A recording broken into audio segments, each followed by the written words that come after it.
ഇന്നത്തെ നമ്മുടെ ചിന്താവിഷയം അത്ഭുത രോഗശാന്തി, ഭൂതശാന്തിയും രോഗശാന്തിയുമാണ്. ഈ നാളുകളിൽ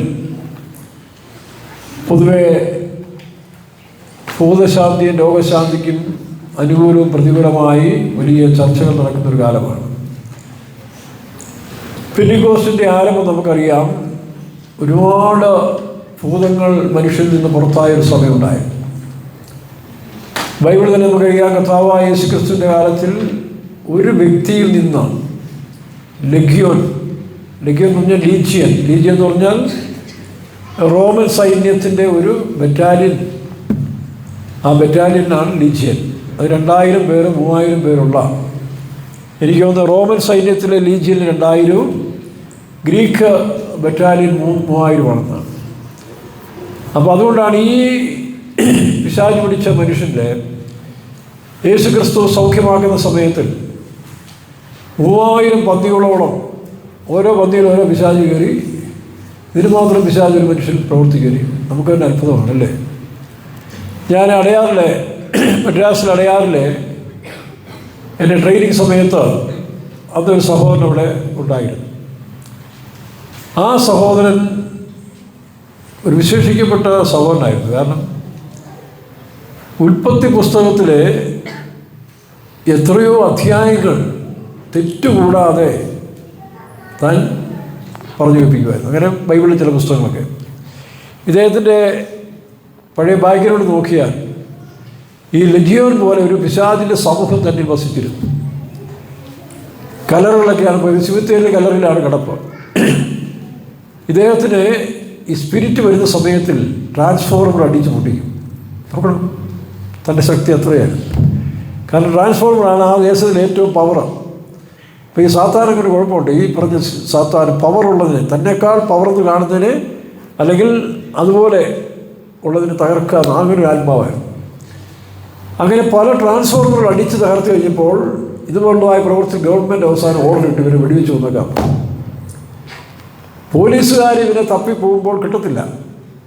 ഇവരിൽ വ്യാപിച്ച ആത്മാവെന്ന് പറയുന്നത് സെക്കൻഡ് കൊണ്ട് അവരെ അവിടുന്ന് മുക്കിയെടുത്തുകൊണ്ട് പോകും. ഇതിവിടെ കാണും, നാളെ മദ്രാസിൽ കാണും, അല്ലെങ്കിൽ ഹൈദരാബാദിൽ കാണും. ഇങ്ങനൊരു ആത്മാവ് നടന്ന സംഭവം പറയുന്നു. തമിഴ്നാട് പോലീസ് വെടിവെക്കാൻ ഒരു ഓർഡർ ഇട്ട മനുഷ്യനാണ്. പക്ഷേ സുവിശേഷം കേട്ട് രക്ഷിക്കപ്പെട്ട ആ പിശാച് തന്നിൽ നിന്ന് പോവുകയും ചെയ്തു. പിന്നീട് സുവിശേഷത്തിലേക്ക് വന്നു. അപ്പോൾ നമ്മളിന്ന് മനസ്സിലാക്കുന്നത് ഈ പിശാച് എന്ന് പറയുന്നത് ഇങ്ങനെ മനുഷ്യനിൽ കയറിയ തൊന്തരം ഉണ്ടാക്കുന്ന പിശാചുകൾ വരുന്നുണ്ട്. എന്നാൽ ശക്തിയോടിയ പിശാചുകളുണ്ട്. നമുക്ക് വേദവസ്തം പറയുമ്പോൾ നമ്മുടെ പോരിൻ്റെ ആയുധങ്ങൾ ജഡീയങ്ങളല്ല, കോട്ടകൾ ഇടിപ്പാൻ ദൈവസന്നിധിയിൽ ശക്തിയുള്ളതെന്ന് പറയുന്നൊരു ഭാഗം. മറുഭാഗത്ത് നമുക്ക് പോരാട്ടമുള്ളത്. ഇപ്പം നമുക്കറിയാം, ഇപ്പോൾ പത്തനംതിട്ടയിലൊക്കെ ഒരു സഹോദരൻ വാഴമുട്ടം ബിനു, അദ്ദേഹം പിശാചുക്കളെയൊക്കെ ഓടിക്കാൻ കൃപയുള്ളവനാണെന്ന് എല്ലാവരും പറയുന്നുണ്ട്. അപ്പോൾ നമുക്കറിയാം, ഈ പിശാചുക്കളെന്ന് പറയുന്ന ശക്തികളെയാണ് മറ്റു ചിലർ ആരാധിക്കുന്നത്. അവർക്കത് ദൈവങ്ങളാണ്. അപ്പോൾ ഇത് തമ്മിലുള്ള വ്യത്യാസം എന്താണ്? ഈ ഭൂതശാന്തി വരവുള്ളവരിൽ നിന്ന് ഇറങ്ങിപ്പോകുമ്പോൾ പല പേരുകൾ പറയാറുണ്ട്. ഞങ്ങളൊരിക്കലും മാവേലിക്കരയിലെ കല്ലുമല കുഞ്ഞുമൻ പാസ്റ്ററുടെ സഭയിൽ ഞാനുമായിട്ടൊരു കണക്ഷൻ ഉണ്ടായി. ഞങ്ങളിപ്പൊരു ശകലം റിലേഷൻ ഉണ്ടായി. അപ്പോൾ എന്നെ ഇടയ്ക്കിടയ്ക്ക് ഞാൻ വിശ്വാസിയായിരിക്കുമ്പോഴാണ് എന്നെ ആ പ്രാർത്ഥനയ്ക്ക് വിളിക്കും. ഞാൻ പരിശുദ്ധാത്മാവിഷയം പ്രാപിച്ചതിന് ശേഷം 8 കൃപാവരങ്ങൾ മാറി മാറി പ്രവർത്തിക്കുമായിരുന്നു ആ കാലങ്ങളിൽ. അപ്പോൾ ഈ പ്രാർത്ഥനാ മീറ്റിങ്ങിലെല്ലാം ചില സമയത്ത് എന്നെയും വിളിക്കും. ഞാൻ പോകും. നമ്മുടെ TPMലാണ് സ്നാനപ്പെട്ടത്. ഇവിടുത്തെ സൺഡേ സ്കൂൾ ചുമതലയുണ്ട്. പക്ഷേ പ്രവർത്തനത്തിൽ ഇന്ത്യ എവരിയും ക്രൂസൈഡുമായിട്ടൊരു ബന്ധമുള്ളതുകൊണ്ട് അങ്ങനെ പല സ്ഥലത്തും പ്രവർത്തിക്കാൻ പോകും. അപ്പോൾ മാവേലിക്കരയിൽ അവർ ദിവസങ്ങളോളം ഉപവാസവും പ്രാർത്ഥനയിരുന്ന് പോകുമ്പോഴേ ഒരു സ്ത്രീക്കുള്ള പിശാചിളകി. പിശാചിളകി കഴിഞ്ഞപ്പോൾ ഈ ME ജേക്കബ് എന്ന് പറഞ്ഞ പാസ്റ്റർ, കുഞ്ഞോൻ പാസ്റ്റർ ഇതിനെ ചോദിച്ചു, നീ ആരാടിയെന്ന് ചോദിച്ചു. അപ്പോൾ ആ പിശാച് പറയാം, ഞാൻ കന്യാമറിയാമെന്ന് പറഞ്ഞു. പിശാച്, അത് യേശുവിൻ്റെ അമ്മയായി വന്നവരല്ല, അപ്പോൾ നിനക്കെങ്ങനെ കയറാനാണ്? അപ്പോൾ പറയാം, ഞാൻ മാരിയമ്മനാണ്. നോക്കണം, ഭദ്രകാളി എന്ന് പറയുന്നത്. അല്ലെങ്കിൽ അവർ അപ്പോൾ ഇത് രണ്ടും കൂടി ഇതെങ്ങനെ നോക്കും? രണ്ടിൻ്റെയും എൻ്റയർലി ഡിഫറൻസാണ്. അപ്പോൾ അവൾ പറയുക, ആ പിശാച് പറയാം, ഞാൻ ക്രിസ്ത്യാനികളെ മറിയത്തിൻ്റെ വേഷത്തിൽ, മറിയമല്ല കേട്ടോ, മറിയ വിശുദ്ധിയായിരുന്നു, അവർ ആ മറിയയിലെ വേഷത്തിൽ വന്ന് ക്രിസ്ത്യാനികളെ വഞ്ചിച്ചുകൊണ്ടിരിക്കുകയാണ്. മാരിയം എന്ന് പറയുന്ന കാളിയോ അതോ ആ വേഷത്തിലാണ് ഹിന്ദുക്കളെ ഞാൻ വഞ്ചിക്കുന്നതാണ്. അപ്പോൾ നമ്മുടെ വഞ്ചനയുടെ ആത്മാവ്. അപ്പോൾ ദൈവം മനുഷ്യനെ അല്ലെങ്കിൽ ശിക്ഷിതാവെന്ന് പറയുന്നത് ഒരാളല്ലേ ഉള്ളൂ, ദൈവം. അപ്പം പിന്നെ പിശാചുക്കൾ എങ്ങനെ ഉണ്ടായത്? പിശാചുക്കൾ നമ്മൾ പറയുമ്പോൾ പല വ്യാഖ്യാനങ്ങൾ കൊടുക്കുകയാണ്. ഇപ്പോൾ നമ്മളൊരു വാക്യം വായിച്ചിട്ടുണ്ട്, വാക്യം പറഞ്ഞല്ലോ, നമുക്ക് പോരാട്ടമുള്ളത് ജഡരക്തങ്ങളോടല്ല. ഏതാ വാക്യം? എഫേസ്യ ലേഖനം 6-ാം അധ്യായം 12-ാം വാക്യം ഒന്ന് വായിച്ചേ. വാഴ്ചകൾ നോക്കണം. അപ്പോൾ ഈ സാത്താന്യ ശക്തി എന്ന് പറയുന്നത് നമ്മളതിനെ കൊമ്പും വെച്ച് കണ്ണും തള്ളി കറുത്ത് ക്രിസ്മസ് കരോളിന്, ഞങ്ങൾ പണ്ട് ക്രിസ്മസ് കരോളിന് പോകുമ്പോൾ ഞാനാണ് മാലാക. എൻ്റെ പേരപ്പൻ്റെ മകനാണ് പിശാചി. എനിക്കത് വയസ്സായിട്ട് 15 വയസ്സേ ഉള്ളൂ. ഈ പുള്ളിക്ക് 10-25 വയസ്സുണ്ട്. നല്ല ഉരുക്കനായ ഒരു മനുഷ്യനാണ്. പുള്ളിയാണ് ഈ കറുത്ത കോട്ടൊക്കെ ഇട്ട് പിശാചിൻ്റെ കൊമ്പുമൊക്കെ വെച്ച് വായിക്കകത്ത് മണ്ണെണ്ണ നിറച്ചുകൊണ്ട് വീട്ടിൽ ചെല്ലുമ്പം തീപ്പൊട്ടി കുറച്ച് ഇതൊക്കെ തുപ്പും. അപ്പോൾ പിശാചിൻ്റെ വായിൽ നിന്ന് തീ വരുന്ന പോലൊക്കെ തോന്നും. ഞാൻ 12 മണി വരെയും മാലാഖയുടെ ഡയലോഗ് കറക്റ്റായിട്ട് പറയും. 12 മണിയുമ്പോൾ എനിക്ക് ഇത് പോകും, ഉറക്കക്ഷീണം വന്നതുകൊണ്ട്. പിന്നെ അങ്ങനെ ഞങ്ങൾ മാലാഖയും പിശാചുമായിട്ട് കളിച്ച് കളിക്കുന്നുണ്ട്. പക്ഷെ അങ്ങനെ ഒരു പിശാചിനെയല്ല നമ്മൾ കാണേണ്ടത്. വ്യക്തമായിട്ടും പിശാചിനെ കുറിച്ചൊരു അറിവ് നമുക്കുണ്ടായിരിക്കും. ഇവിടെ പറയുമ്പോൾ എന്തോ വായിക്കുന്നത് വായിച്ചേ, ഇല്ല, വാഴ്ചകളോടും. അപ്പോൾ ഒന്നാമതായി സാത്താനിക ലോകത്തിൻ്റെ ഒരു ശക്തിയാണ് വാഴ്ചകൾ. അടുത്തത് അധികാരങ്ങൾ. പിന്നെ ഈ അന്ധകാരത്തിൻ്റെ ലോകാധിപതികൾ. നോക്കട്ടെ, ഈ അന്ധകാരത്തിൻ്റെ rulers of the darkness in the world, അതാണ് അധോലോക ശക്തി എന്ന് പറയുന്നത്. ഈ ലോകത്തിൻ്റെ അന്ധകാര ലോകാധിപതി. അടുത്തത് വിക്കറ്റ് ഫോഴ്സ് ഇൻ എയർ. നമുക്കറിയുന്നത് സർക്കാരിന് തന്നെ ഉണ്ട്, എയർഫോഴ്സ് ഉണ്ട്, നേവിയിലുണ്ട്, നേവിയുണ്ട്, ആർമിയുണ്ട്. അപ്പോൾ ഈ ദൈവത്തിൻ്റെ രാജ്യത്തിൽ ദൈവത്തിന് തന്നെ ദൂതന്മാരുടെ വൃന്ദങ്ങളിൽ 4 ഗ്രൂപ്പുണ്ടായിരുന്നു. ഒന്ന് വാഴ്ചകൾ, വാഴുന്ന ശക്തി അധികാരമുള്ളതായ ദൂതന്മാർ. 2 അധികാരശക്തിയുള്ളവരാണ്. ഒരു ദൂതൻ സമുദ്രത്തിന് നേരെ കണ്ടില്ലേ, വെളിപ്പാട് പുസ്തകത്തിലുണ്ടല്ലോ. അതുപോലെ തന്നെ അസീറിയ രാജ്യത്തിൽ ഒരു ദൂതൻ ഇറങ്ങി 1,86,000 പേരെ ഒറ്റ രാത്രി കൊന്നതാണ്. അപ്പോൾ അധികാരശക്തിയുള്ളതായ ദൂതന്മാരുണ്ട്. വാഴ്ചകൾ, അധികാരങ്ങൾ, സിംഹാസനങ്ങൾ, അതാണ് വലിയ പോസ്റ്റുകൾ. അമേരിക്കൻ പ്രസിഡന്റ് അല്ലെങ്കിൽ ഇങ്ങനെയുള്ളതായ പോസ്റ്റുകളിലേക്ക് നടത്തപ്പെടുന്നു. Principalities and powers. അപ്പോൾ അടുത്തത് സ്വർലോകങ്ങളിലെ ദുഷ്ടാത്മസേന, വിക്കറ്റ് ഫോഴ്സസിൻ്റെ എയർ. ആ എയർ അത് പ്രവർത്തിക്കുന്ന മനുഷ്യൻ്റെ മനസ്സിലാണ് എപ്പോഴും പ്രവർത്തിക്കുന്നത്. നോക്കണം, ഈ 4ാമത്തെ ശക്തി മനുഷ്യൻ്റെ മനസ്സിലാണ്. അതും അധികമായി പ്രവർത്തിക്കുന്നത് ദൈവമക്കളുടെ ഇടയിലാണ്. അപ്പോൾ ഈ 4 ശക്തികൾ ലോകത്തിലുണ്ട്. ആ 4 ശക്തികളെ കുറിച്ച് നമ്മൾ വായിക്കുമ്പോൾ ഒന്ന് എസെക്കിയേൽ പ്രവചനം 28-ാം അധ്യായത്തിൽ നോക്കണം. ഇവിടെ സറാഫികൾ എന്ന് പറയുന്ന ആരാധന വൃന്ദങ്ങളായിട്ട് കാണപ്പെടുന്ന ഒരു കൂട്ടം സറാഫികൾ കാണുന്നു, ദൂതന്മാർ. 28-ൽ നമ്മൾ വായിക്കുന്നുണ്ട്, നിന്നെ തീർത്ത നാളിൽ നിനക്ക് രത്നക്കല്ലുകൾ കൊണ്ടാണ് ഇതിനെ തീർത്തത്. അത് മ്യൂസിക് ഇൻസ്ട്രുമെൻറ്റ്സ്, അതിൻ്റെ ശരീരത്തിൽ നിന്ന് സംഗീത രാഗങ്ങളെല്ലാം ഇങ്ങനെ വന്നുകൊണ്ടിരിക്കുന്ന ഒരു സൃഷ്ടിയായിരുന്നു. ആരാധന പർവ്വതങ്ങളിൽ കാണപ്പെടുന്ന ഏഞ്ചൽസ്. ഒന്ന് വായിച്ചു തന്നു. എസെക്കിയേൽ 12-ാം അധ്യായം 13-ാം വാക്യം. നീ ദൈവത്തിൻ്റെ തോട്ടമായ 28-ന്റെ 13.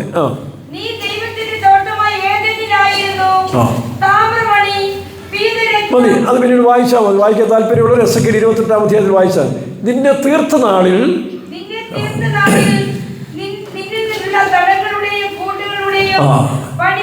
അതെന്തുവാ?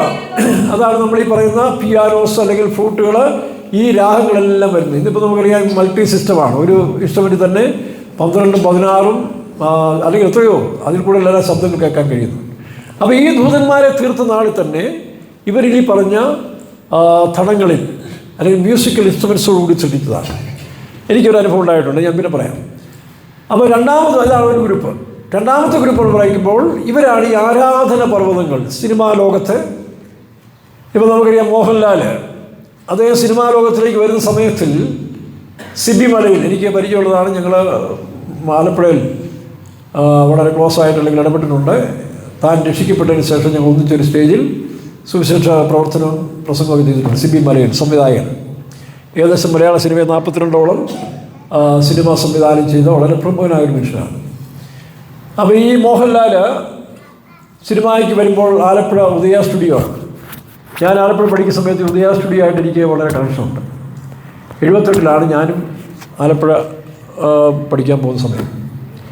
അപ്പോൾ ആ സമയത്താണ് ഈ മോഹൻലാലും ആദ്യമായിട്ട് ഉദയ സ്റ്റുഡിയോയിലേക്ക് വരുന്നത്. അപ്പോൾ ഈ സിബി മലയിൽ തനിക്ക് അഭിനയത്തിന് മാർക്ക് കിട്ടുക എത്ര? 2 മാർക്കാണ് അല്ലേ? അത് താൻ ചില പറയുകയും ചെയ്യും, 2 മാർക്ക്. ഞാനും അന്നത്തെ കാലത്തിലെ ഈ സിനിമാ ലോകത്തിലെ ഡയറക്ടർ അല്ലെങ്കിൽ അതിൻ്റെ ഡയറക്ഷൻ പഠിക്കണമെന്ന് പറഞ്ഞുകൊണ്ട് ഞാൻ പൂനെ ഫിലിം ഇൻസ്റ്റിറ്റ്യൂട്ടിൽ പോകാൻ എൻ്റെ ഉപ്പാപ്പൻ അച്ഛൻ അതിനുവേണ്ടി ക്രമീകരണമൊക്കെ ചെയ്തു. പുള്ളിയോട് പറഞ്ഞു, ഒന്നുകിൽ നീ അച്ഛനാകണം അല്ലെങ്കിൽ ഫിലിം ഡയറക്ടർ ആകണം.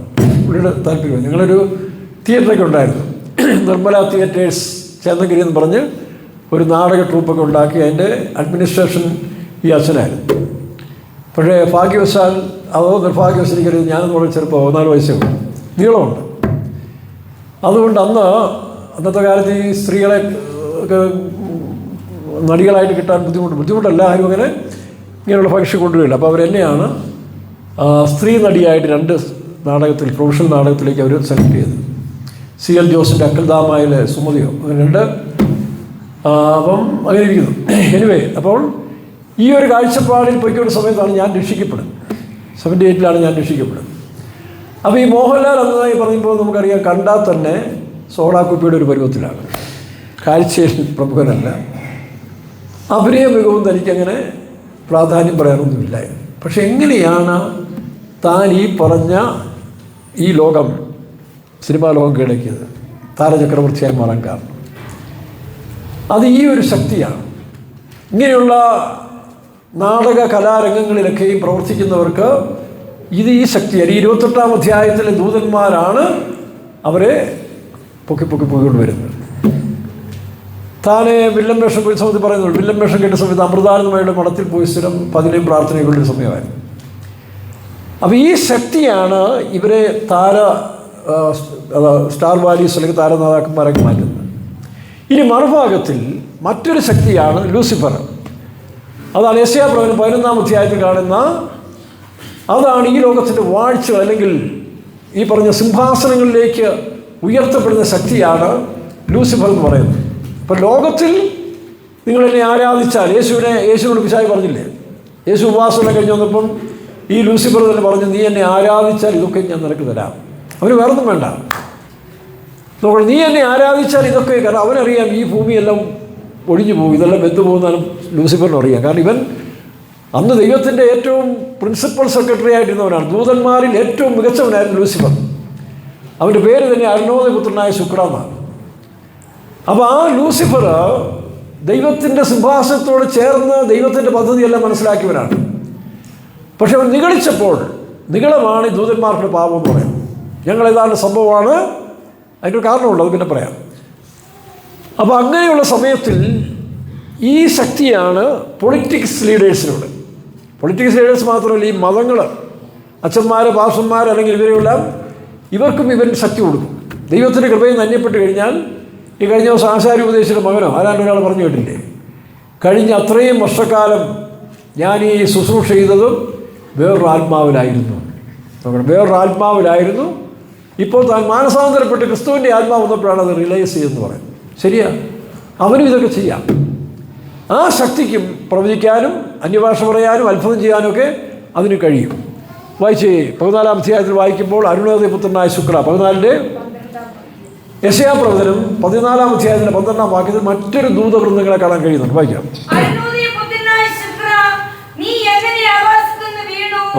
ജാതികളെ താഴ്ത്തി എന്തായിരുന്നു അവനുണ്ടായ വീഴ്ചയുടെ കാരണം? വ്യഭിചാരവാദമോ കൊലപാതകമൊന്നുമല്ല. പിന്നെന്താ?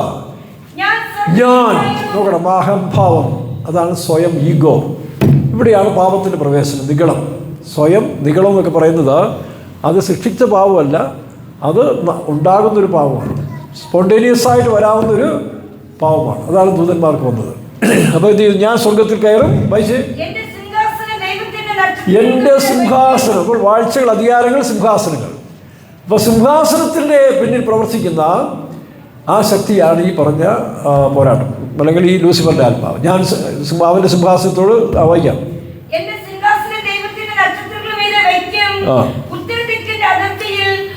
ഉത്തരദിക്കിൻ്റെ അതിർന്ന് പറഞ്ഞാൽ ഉത്തരദിക്കാണ് ദൈവത്തിൻ്റെ നഗരം. വടക്കോട്ട് നോക്കിയത് ഈ നമുക്ക് വടക്ക് നോക്കിയത്ര ആകർഷം വടക്കിട്ടാണ്. അത് ബൈബിൾ പറയും. ഉത്തരദിക്ക് എന്ന് പറഞ്ഞത് ഉത്തരഗിരിയായ സിയോൻ പർവ്വതം. അപ്പോൾ ദൈവത്തിൻ്റെ പർവ്വതത്തിൻ്റെ ആകർഷത്തിലേക്കാണ് ഈ വടക്ക് നോക്കിയ യന്ത്രങ്ങളെ നമ്മളെ സൂചന കേൾക്കുന്നത്. വടക്ക് എന്ന് പറയുന്നതിൻ്റെ കാരണം അതാണ്. സങ്കീർത്തനത്തിൽ വാക്യമുണ്ടല്ലോ, ഉത്തരഗിരിയായ സിയോൻ പർവ്വതം ഉയരം കൊണ്ട് മനോഹരവും 48 സർവഭൂമിയുടെയും ആനന്ദമാകും. സങ്കീർത്തനം 48 2 വാക്യം.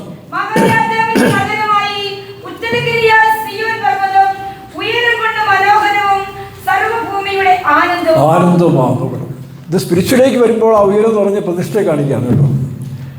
ദൈവത്തിന് വേണ്ടി എത്രമാത്രം നമ്മൾ പ്രതിഷ്ഠിക്കപ്പെട്ട് ജീവിക്കുന്നു, അത്രമാത്രം മനുഷ്യർക്കത് സൗരഭ്യവും ആനന്ദമായി തീരും. അതാണ് പ്രതിഷ്ഠയുടെ ഉപദേശം എന്ന് പറയുന്നത്. ഈ പ്രതിഷ്ഠയുടെ ഉപദേശമാണ് യേശു ശിഷ്യന്മാർ കൊടുത്തത്. അത് പിന്നെ പറയാം. ഇവിടെ ഉത്തരഗിരിയായ സിയോ, അതുകൊണ്ടാണ് വടക്കോട്ടുള്ളതായ ആ ആകർഷണം. അപ്പം ഉത്തരദിക്കിൻ്റെ സമാഗമന കൂടാരത്തിൽ ഞാൻ ഇരുന്നാണ്. സമാഗമനം ദൈവത്തിൻ്റെ വാസസ്ഥലമാണ്. ഇതായിരുന്നു അവൻ്റെ ആഗ്രഹം. ഇവൻ്റെ അകത്ത് ഇങ്ങനെ ഒരു ആഗ്രഹം കയറിയപ്പോഴേ അവൻ്റെ സ്ഥാനം നഷ്ടപ്പെട്ടു. അതുകൊണ്ടാണ് നമ്മൾ ഭാവിക്കേണ്ടതിന് മീതെ ഒരിക്കലും ഭാവിച്ചു പോകരുത്. അത് ഈ സ്പിരിറ്റാണ്. ഈ പാവപ്പെട്ട മനുഷ്യർക്ക് ഇടയ്ക്ക് നമുക്കെന്തോ സംഭവമാണ്, നമുക്കതൊക്കെ അറിയാം, ഇതൊക്കെ തോന്നുന്ന, പ്രത്യേകിച്ച് ഞങ്ങളെപ്പോലുള്ള ആത്മീയരെയും ഈ രാഷ്ട്രീയക്കാരൊക്കെ വീഴിക്കുന്നത് ഇങ്ങനെയാണ്. വായിക്കാം.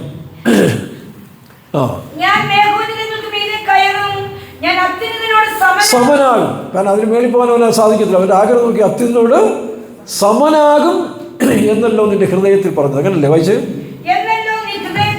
അപ്പൊ ഹൃദയങ്ങളെ വിചിന്തനം ചെയ്യുന്നവനായ ദൈവത്തിന്, ഉൾപ്പോളെ മനസ്സിലാക്കുന്ന ദൈവത്തിന് യവൻ്റെ പാപത്തിൻ്റെ ആ ഉറവിടം മനസ്സിലാക്കി. പണ്ടൊക്കെ നമുക്കറിയാം, വലിയ ഭൂകമ്പവും സൈക്ലോൺ കൊടുങ്കാറ്റൊക്കെ അടുക്കിച്ച് കഴിഞ്ഞിട്ടാണ് ഇതിൻ്റെ റിസൾട്ട് വരുന്നത്. അങ്ങനെയാണ് അനേക ആയിരങ്ങൾ ചാകുന്നതല്ല. ഇന്നിപ്പോൾ അതല്ല, ഇൻഫർമേഷൻ കൊടുക്കുകയാണ്. അറ്റ്ലാന്റിക്കിൽ അല്ലെങ്കിൽ അറ്റ്ലാന്റിക്കിൻ്റെ ഇന്തോനേഷ്യ അല്ലെങ്കിൽ ഏതെങ്കിലും സ്ഥലത്തിനോട് ചേർന്ന് ഒരു ആഴത്തിൽ ഒരു ചുഴി, ഒരു ന്യൂനമർദ്ദം ഉണ്ടാകും, നമ്മുടെ ചെറിയൊരു പ്രഷർ ഉണ്ടാകുമെന്ന് പറയുന്നത്. ചെറിയൊരു പ്രഷർ അത് ഇത്ര ദിവസത്തിനും ഇത്ര ശക്തിപ്പെടും. അതതിന് ശേഷം ഇത്ര കിലോമീറ്റർ, 250 കിലോമീറ്റർ സ്പീഡിൽ കൊടുങ്കാറ്റടിക്കുമെന്ന് നേരത്തെ പ്രവചനം നടത്തി കഴിഞ്ഞു. പണ്ടതില്ലായിരുന്നു. അതുകൊണ്ടാണ് ഇന്ന് പല സൈക്ലോണെല്ലാം നമ്മൾ ഒഴിഞ്ഞു പോകുന്നതിൻ്റെ കാരണം. ഇതുപോലെ ഈ ദൂതന്മാരുടെ ഹൃദയത്തിലുണ്ടായിരുന്ന ആ പ്രഷർ, നിഗളം ദൈവത്തിന് മനസ്സിലായി. നാളെ അത് റിസൾട്ടിലേക്ക് വരുന്നതിന് മുമ്പേ അവരവിടെ താഴ്ത്തി കിട്ടി. അപ്പോൾ ഈ പറഞ്ഞ ദൂതന്മാരിൽ ഒരു കൂട്ടർ ഈ വീഴ്ചയിലേക്ക് പോയി. കമ്മ്യൂണിസ്റ്റ് പാർട്ടി CPI ഒന്നായിരുന്നല്ലോ, 1964 തോന്നുന്നു, അത് 2ആയി. അതിനകത്തൊരു തീവ്രവാദ സംഘം എഴുന്നേറ്റ് കമ്മ്യൂണിസ്റ്റ് CPIയുടെ ആ ചില ഇതിൽ നിന്ന് വ്യതിചലിച്ചുകൊണ്ട് തീവ്രവാദമായ ഒരു ശക്തിയോടുകൂടി ഉണ്ടായതാണ് CPM. അപ്പോൾ എല്ലാ കാലത്തിലും ഈ ഡിവിഷൻ ഉണ്ടായിക്കൊണ്ടിരിക്കും. കോൺഗ്രസ് കണ്ടില്ലേ? അപ്പോൾ ഇത് ഈ സ്പിരിറ്റുകളാണ് വർക്ക് ചെയ്യുന്നത്, അധികാരവും ശക്തിയും. അങ്ങനെ ഈ ലൂസിഫർ എന്ന് പറയുന്ന ഭരണകർത്താക്കന്മാരിലും സഭാ നേതാക്കന്മാരിലും വസിക്കുന്ന ഒരു ശക്തിയാണ്. അവൻ വളരെ തന്ത്രപരമായിട്ട് നമ്മൾ ഈ പറഞ്ഞ പോലെ നിന്നെ ദൈവത്തെ പോലെ ആക്കും എന്ന് പറഞ്ഞുകൊണ്ട് വഞ്ചിക്കും. ഞാൻ തിരുവണ്ണാമല, വെല്ലൂർ അടുത്ത് തിരുവണ്ണാമലയിൽ വർക്ക് ചെയ്യുന്ന സമയത്ത് ഈ ശക്തി ഒരു ദിവസം ഈ സാത്താൻ എൻ്റെ അടുത്ത് വന്നു. അപ്പോൾ ഞാനന്ന് ആത്മീയമായിട്ട് കുറേ പ്രകാശിച്ചുകൊണ്ടിരിക്കുന്ന സമയമാണ്. തമിഴ് ഭാഷയിൽ എനിക്ക് പ്രസംഗിക്കാൻ അറിയാം. നല്ലൊരു മിനിസ്റ്റർ നടക്കുകയാണ്. അപ്പോൾ സാത്താൻ എന്നോട് ഒന്ന് പറഞ്ഞു, നീ ഈ CPMലെ TPM അന്ന് CPM ആണല്ലോ, ഈ CPMൽ നീ വേല ചെയ്തുകൊണ്ടിരുന്നാൽ നിനക്ക് ഇവിടുന്ന് തന്നെ ഒരുപാട് മനുഷ്യർ നിനക്ക് എതിരായിത്തീരും. നീ ഉദ്ദേശിക്കുന്ന പോലെ ഒരു പ്രവൃത്തി ഈ TPM ചെയ്യാൻ കഴിയത്തില്ല. സത്യം പറ. അതുകൊണ്ട് നീ എന്ത് ചെയ്യണം?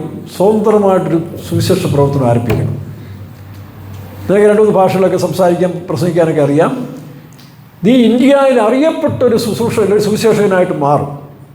അതിലൊരാളെ എടുത്തു കാണിച്ചു, അയാൾ ഡൗൺ ആയിക്കൊണ്ടിരിക്കുകയാണ്. ആ സ്ഥാനത്ത് ഞാൻ നിന്നെ ഈ ഇന്ത്യയിൽ അറിയപ്പെടുന്ന ഒരു വലിയ സുവിശേഷകനായിട്ട് മാറ്റും. തൊട്ട് പിന്നാലെ ഒരു ആംഗ്ലിക്കൻ ലേഡി, അവരുടെ മകൻ മരിച്ചുപോയി. എന്നെ കണ്ടപ്പോൾ അവർക്ക് സ്വന്തം മകനെ പോലെ തോന്നി. കുറച്ച് ദിവസം നമ്മുടെ ഫെയ്ത്തുമായിട്ട് ബന്ധപ്പെട്ടു. തനിക്ക് കുറച്ച് സ്വത്തുണ്ട്, ബാങ്കിൽ 8 ലക്ഷം രൂപ ഉണ്ട്, ആരുമില്ല. എന്നോട് നിങ്ങൾ എൻ്റെ മകനാണ്, എൻ്റെ സ്വത്തെല്ലാം ഞങ്ങൾക്ക് എഴുതിത്തരാം. ഇനി അതുമാത്രമല്ല, അപ്പോൾ തന്നെ ഒരു പുതിയ ഫാമിലി, ഒരു എഞ്ചിനീയറുടെ കുടുംബം പുതുതായിട്ട് വന്നിട്ടുണ്ട്. ആ പുതിയ ഫാമിലി വന്ന് നമ്മളുമായിട്ട് വളരെ ക്ലോസായി. എന്താ പറയുക, ഭയങ്കര സ്നേഹവും ബന്ധമായിട്ട് മാറി. 3 പിള്ളേരാണ്. അതിൻ്റെ മൂത്ത മോള് BSc പഠിച്ചുകൊണ്ടിരുന്നൊരു പെൺകുട്ടിയാണ്. അപ്പോൾ സാത്താനോട് പറയാം, അവളിപ്പോൾ സ്നാനപ്പെടും, എന്നിട്ട് നീ അവളെ കല്യാണം കഴിക്കണം. കുടുംബമായിട്ട് ഇന്ത്യയിൽ വേല ചെയ്ത് നീ അറിയപ്പെട്ടൊരു സുവിശേഷമായിട്ട് മാറണം. നോക്കണം, ഈ സ്ത്രീക്ക് തന്നെ അന്നത്തെ കാലത്ത് 85 കാര്യം പറയുന്നത്, 84 അവസാനം 85 എത്രയോ ലക്ഷം രൂപ ആ സ്ത്രീയുടെ ബാങ്കിൽ കിടക്കുന്നു. ഒരു നല്ല കല്യാണാലോചന, ഇന്ത്യയിൽ അറിയപ്പെടുന്നൊരു സുവിശേഷകൻ. പണ്ട് ഞാൻ സാധു സുന്ദർ സിംഗിൻ്റെ ഒരു പുസ്തകം വായിച്ച സമയത്ത് സാധു സുന്ദർ സിംഗിനോട് സാത്താൻ വന്ന് പറഞ്ഞു, നീ എന്നെ അനുസരിച്ച് വന്നാൽ നിന്നെ ഞാൻ ഇന്ത്യയിൽ ഏറ്റവും അറിയപ്പെടുന്നൊരു വ്യക്തിയായിട്ട് മാറ്റുമെന്ന് പറഞ്ഞു. ഏറ്റവും അറിയപ്പെടുന്ന വ്യക്തി. അപ്പോൾ സാധു സുന്ദർ പറഞ്ഞു, നീ അതിന് പരിശ്രമിക്കേണ്ട, ഞാൻ യേശു ക്രിസ്തുവിൻ്റെ ഏറ്റവും എളിയ ദാസനായിട്ട് ജീവിക്കാൻ തീരുമാനിച്ചിരിക്കാമെന്ന്. സാധാരണ കോപം വന്നാണ്. ആ സാധു സുന്ദറിൻ്റെ ഒരു പുസ്തകത്തിൽ വായിച്ച കേട്ടോ. അപ്പോൾ സാധു സുന്ദർ, നീ നോക്കിയോ, ഞാൻ നിൻ്റെ ഉദയസ്ഥാനത്ത് നീ വരുന്നില്ലെങ്കിൽ ഗാന്ധി എന്ന് പറയുന്ന ഒരു മനുഷ്യൻ ഞാൻ ഇന്ത്യയിൽ എഴുന്നേൽപ്പിക്കും. ലോകം അറിയപ്പെടുന്നവനായിട്ട് ഞാൻ അവനെ മാറ്റും. ശരിയല്ലേ? ഇപ്പോൾ സാത്താന് ചില കഴിവുണ്ട്. അവൻ ചില മനുഷ്യരെ കൊണ്ട് ചില ഉയർന്ന സ്ഥാനത്തേക്ക് എത്തിക്കാൻ അവനെ കൊണ്ട് സാധിക്കും. ലോകത്തിൽ, ദൈവരാജ്യത്തിലല്ല, ലോകത്തിലാണ്. അപ്പം ഞാൻ സാത്താൻ ഇതെല്ലാം കൂടെ ഓഫർ ചെയ്ത് തന്നപ്പോൾ ഞാൻ എന്ത് ചെയ്തു? അത് മനസ്സിലാക്കി മുട്ടുകുത്തി. അപ്പോൾ കർത്താവിനോട് നമുക്ക് സംസാരിക്കാനൊക്കെ ഫ്രീഡം ഉണ്ട്. ഞാൻ കർത്താവിനോട്, കർത്താവേ, സാത്താൻ ഇത്രയും ഓഫറിങ് തന്നിരിക്കുക, അപ്പോൾ കർത്താവ് എന്താ തരാൻ പോകുന്നത്? കർത്താവിന് മേളിൽ തരണ്ടേ? ഒരാൾ ഇത്രയും കാര്യങ്ങൾ നമുക്ക് ഓഫർ ചെയ്യുമ്പോൾ അതിൻ്റെ മേളിൽ യേശുവിൻ്റെ ശുശ്രൂഷനായിട്ട് ഞാൻ തുടർന്ന് പോകണമെങ്കിൽ കർത്താവ് എനിക്കതിന് മേളിൽ ഓഫർ ചെയ്യണം. പ്രിയരെ, കർത്താവ് നോക്കി ചിരിച്ചോണ്ട് എന്നോട്, ഞാൻ എപ്പോഴും ഓർക്കുന്നുണ്ട്, തിരിച്ചിട്ട് പറഞ്ഞു, ഒരു വാക്യം എഴുതി കാണിച്ചു. ഇത് വായിച്ച് ഫിലിപ്പിയർ 3:10 വാക്യം. തിരുവണ്ണാമലയിൽ ഇരിക്കുമ്പോൾ എനിക്ക് എഴുതി കാണിച്ച വാക്യമാണ് ഫിലിപ്പിയർ 3:10. വായിക്കാം. അവനിൽ ഇരിക്കേണ്ടതിനും, നോക്കണം, യേശു ക്രിസ്തുവിൽ ഇരിക്കേണ്ടതിനും അവന്റെ മരണത്തോട് അനുരൂപപ്പെട്ടിട്ട് അവനെയും അവന്റെ പുനരുത്ഥാനത്തിന് ശക്തിയെയും കഷ്ടാനുഭവങ്ങളുടെ കൂട്ടായ്മയും അനുഭവിച്ചറിയേണ്ടതിനും ഇങ്ങനെ വല്ല വിധേനയും മരിച്ചവരുടെ ഇടയിൽ നിന്നുള്ള പുനരുത്ഥാനം പ്രാപിക്കണം എന്ന് വെച്ച് ഞാൻ അവന്റെ നിമിത്തം എല്ലാം ഉപേക്ഷിച്ച് ചവർന്ന്. ഇതാണ് യേശു തന്ന വാക്യം. നോക്കിയേ, ഇത് മാത്രം ഡിഫറൻസ് ഉള്ളത്. സാത്താൻ ഒരു ഭാഗത്ത് ഒരു വലിയ വാഗ്ദാനം തന്നു, തോട്ടത്തിൽ പറഞ്ഞു, ദൈവത്തെ പോലെ ആ ഇന്ത്യയിൽ അറിയപ്പെടുന്നൊരു സുവിശേഷനായിട്ട് മാറും. നല്ലൊരു ഫാമിലി നിന്നൊരു പെൺകുട്ടിയും കൂടെ അവൻ ആലോചിച്ചത്. കാരണം ആ വേലയാണെങ്കിൽ ഒറ്റയ്ക്ക് ചെയ്യാനൊക്കത്തില്ലല്ലോ. TPMൻ്റെ പ്രതിഷ്ഠിത വേലയല്ലല്ലോ മറ്റു വേല. അതിനുള്ള ഒരു കല്യാണാലോചന അവൻ ഉണ്ടാക്കി തന്നു. അത് ഈസിയായിട്ട് നടക്കുകയും ചെയ്യും. ഒരു ആംഗ്ലോ ഇന്ത്യൻ സ്ത്രീയുടെ സ്വത്ത് മുഴുവൻ അവരെനിക്ക് എഴുതി തരാമെന്ന് പറഞ്ഞിരിക്കുകയാണ്. അപ്പോൾ ഞാൻ ഈ വാക്യം എടുത്ത് ബൈബിൾ തുറന്നൊരു മൊത്തം കൊടുത്തു.